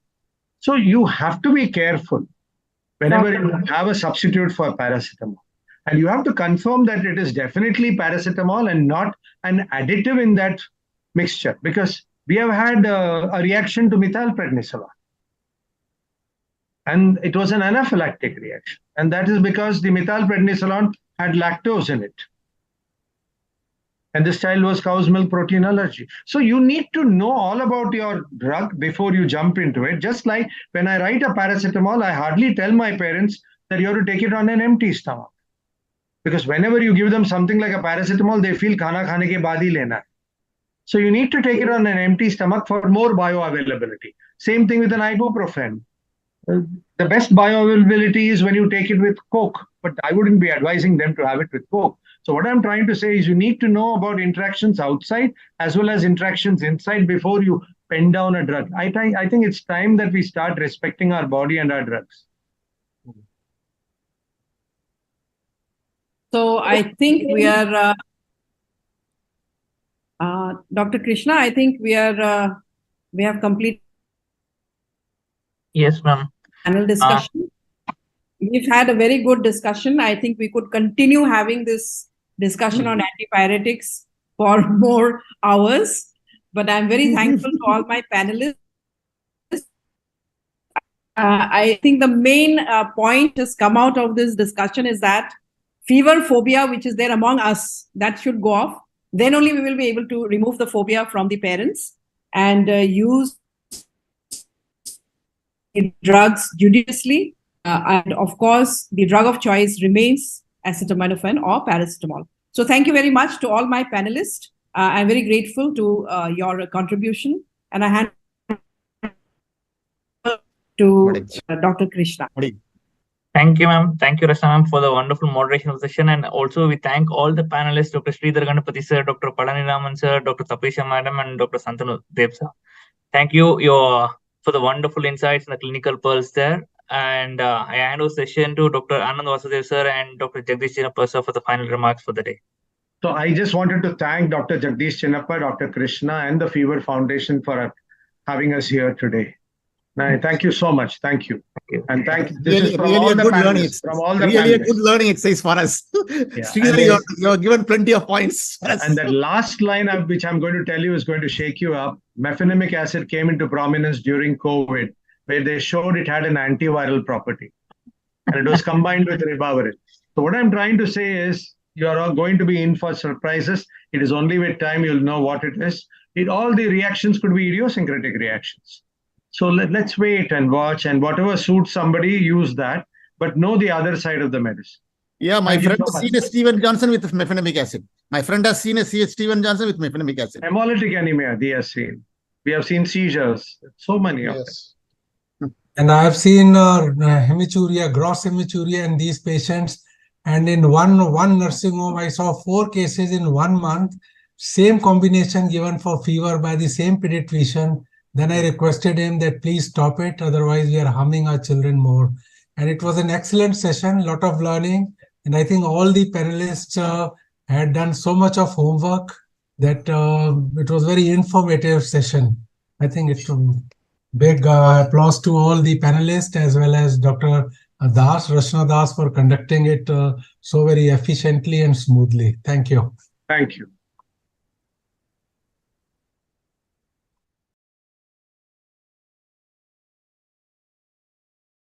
Jagdish, waiting for your comments. Yeah, thank you very much, all the panelists and Dr. Rashna for that wonderful session.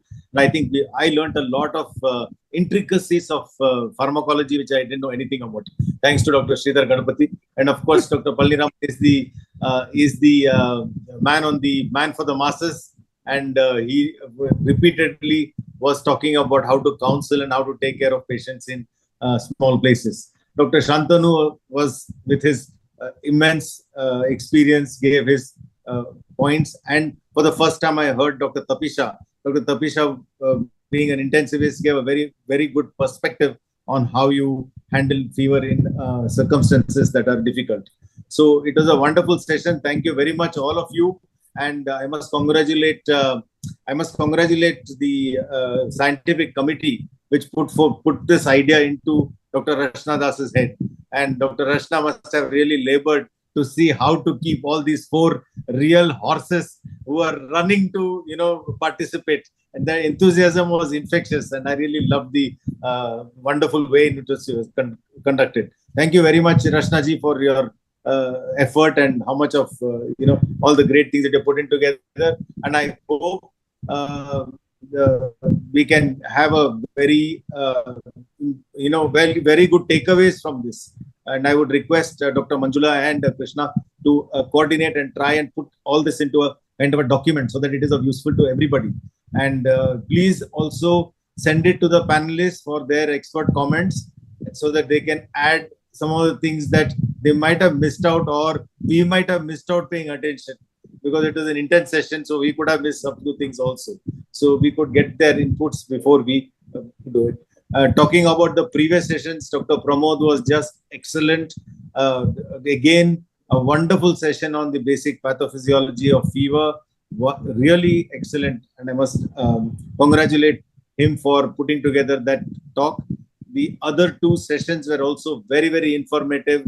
Dr. Padmasini on the viral fevers and how even a simple viral fever needs to be looked at in so many different angles. And Ravi, in his imitable style, he's got a style of his own. He brought out all the beautiful pictures that he had collected and put together. And really, it's a great learning experience. Congratulate Dr. Manjula, Praveen, and Krishna for all the wonderful technical support. Really, thank you all for a lovely evening.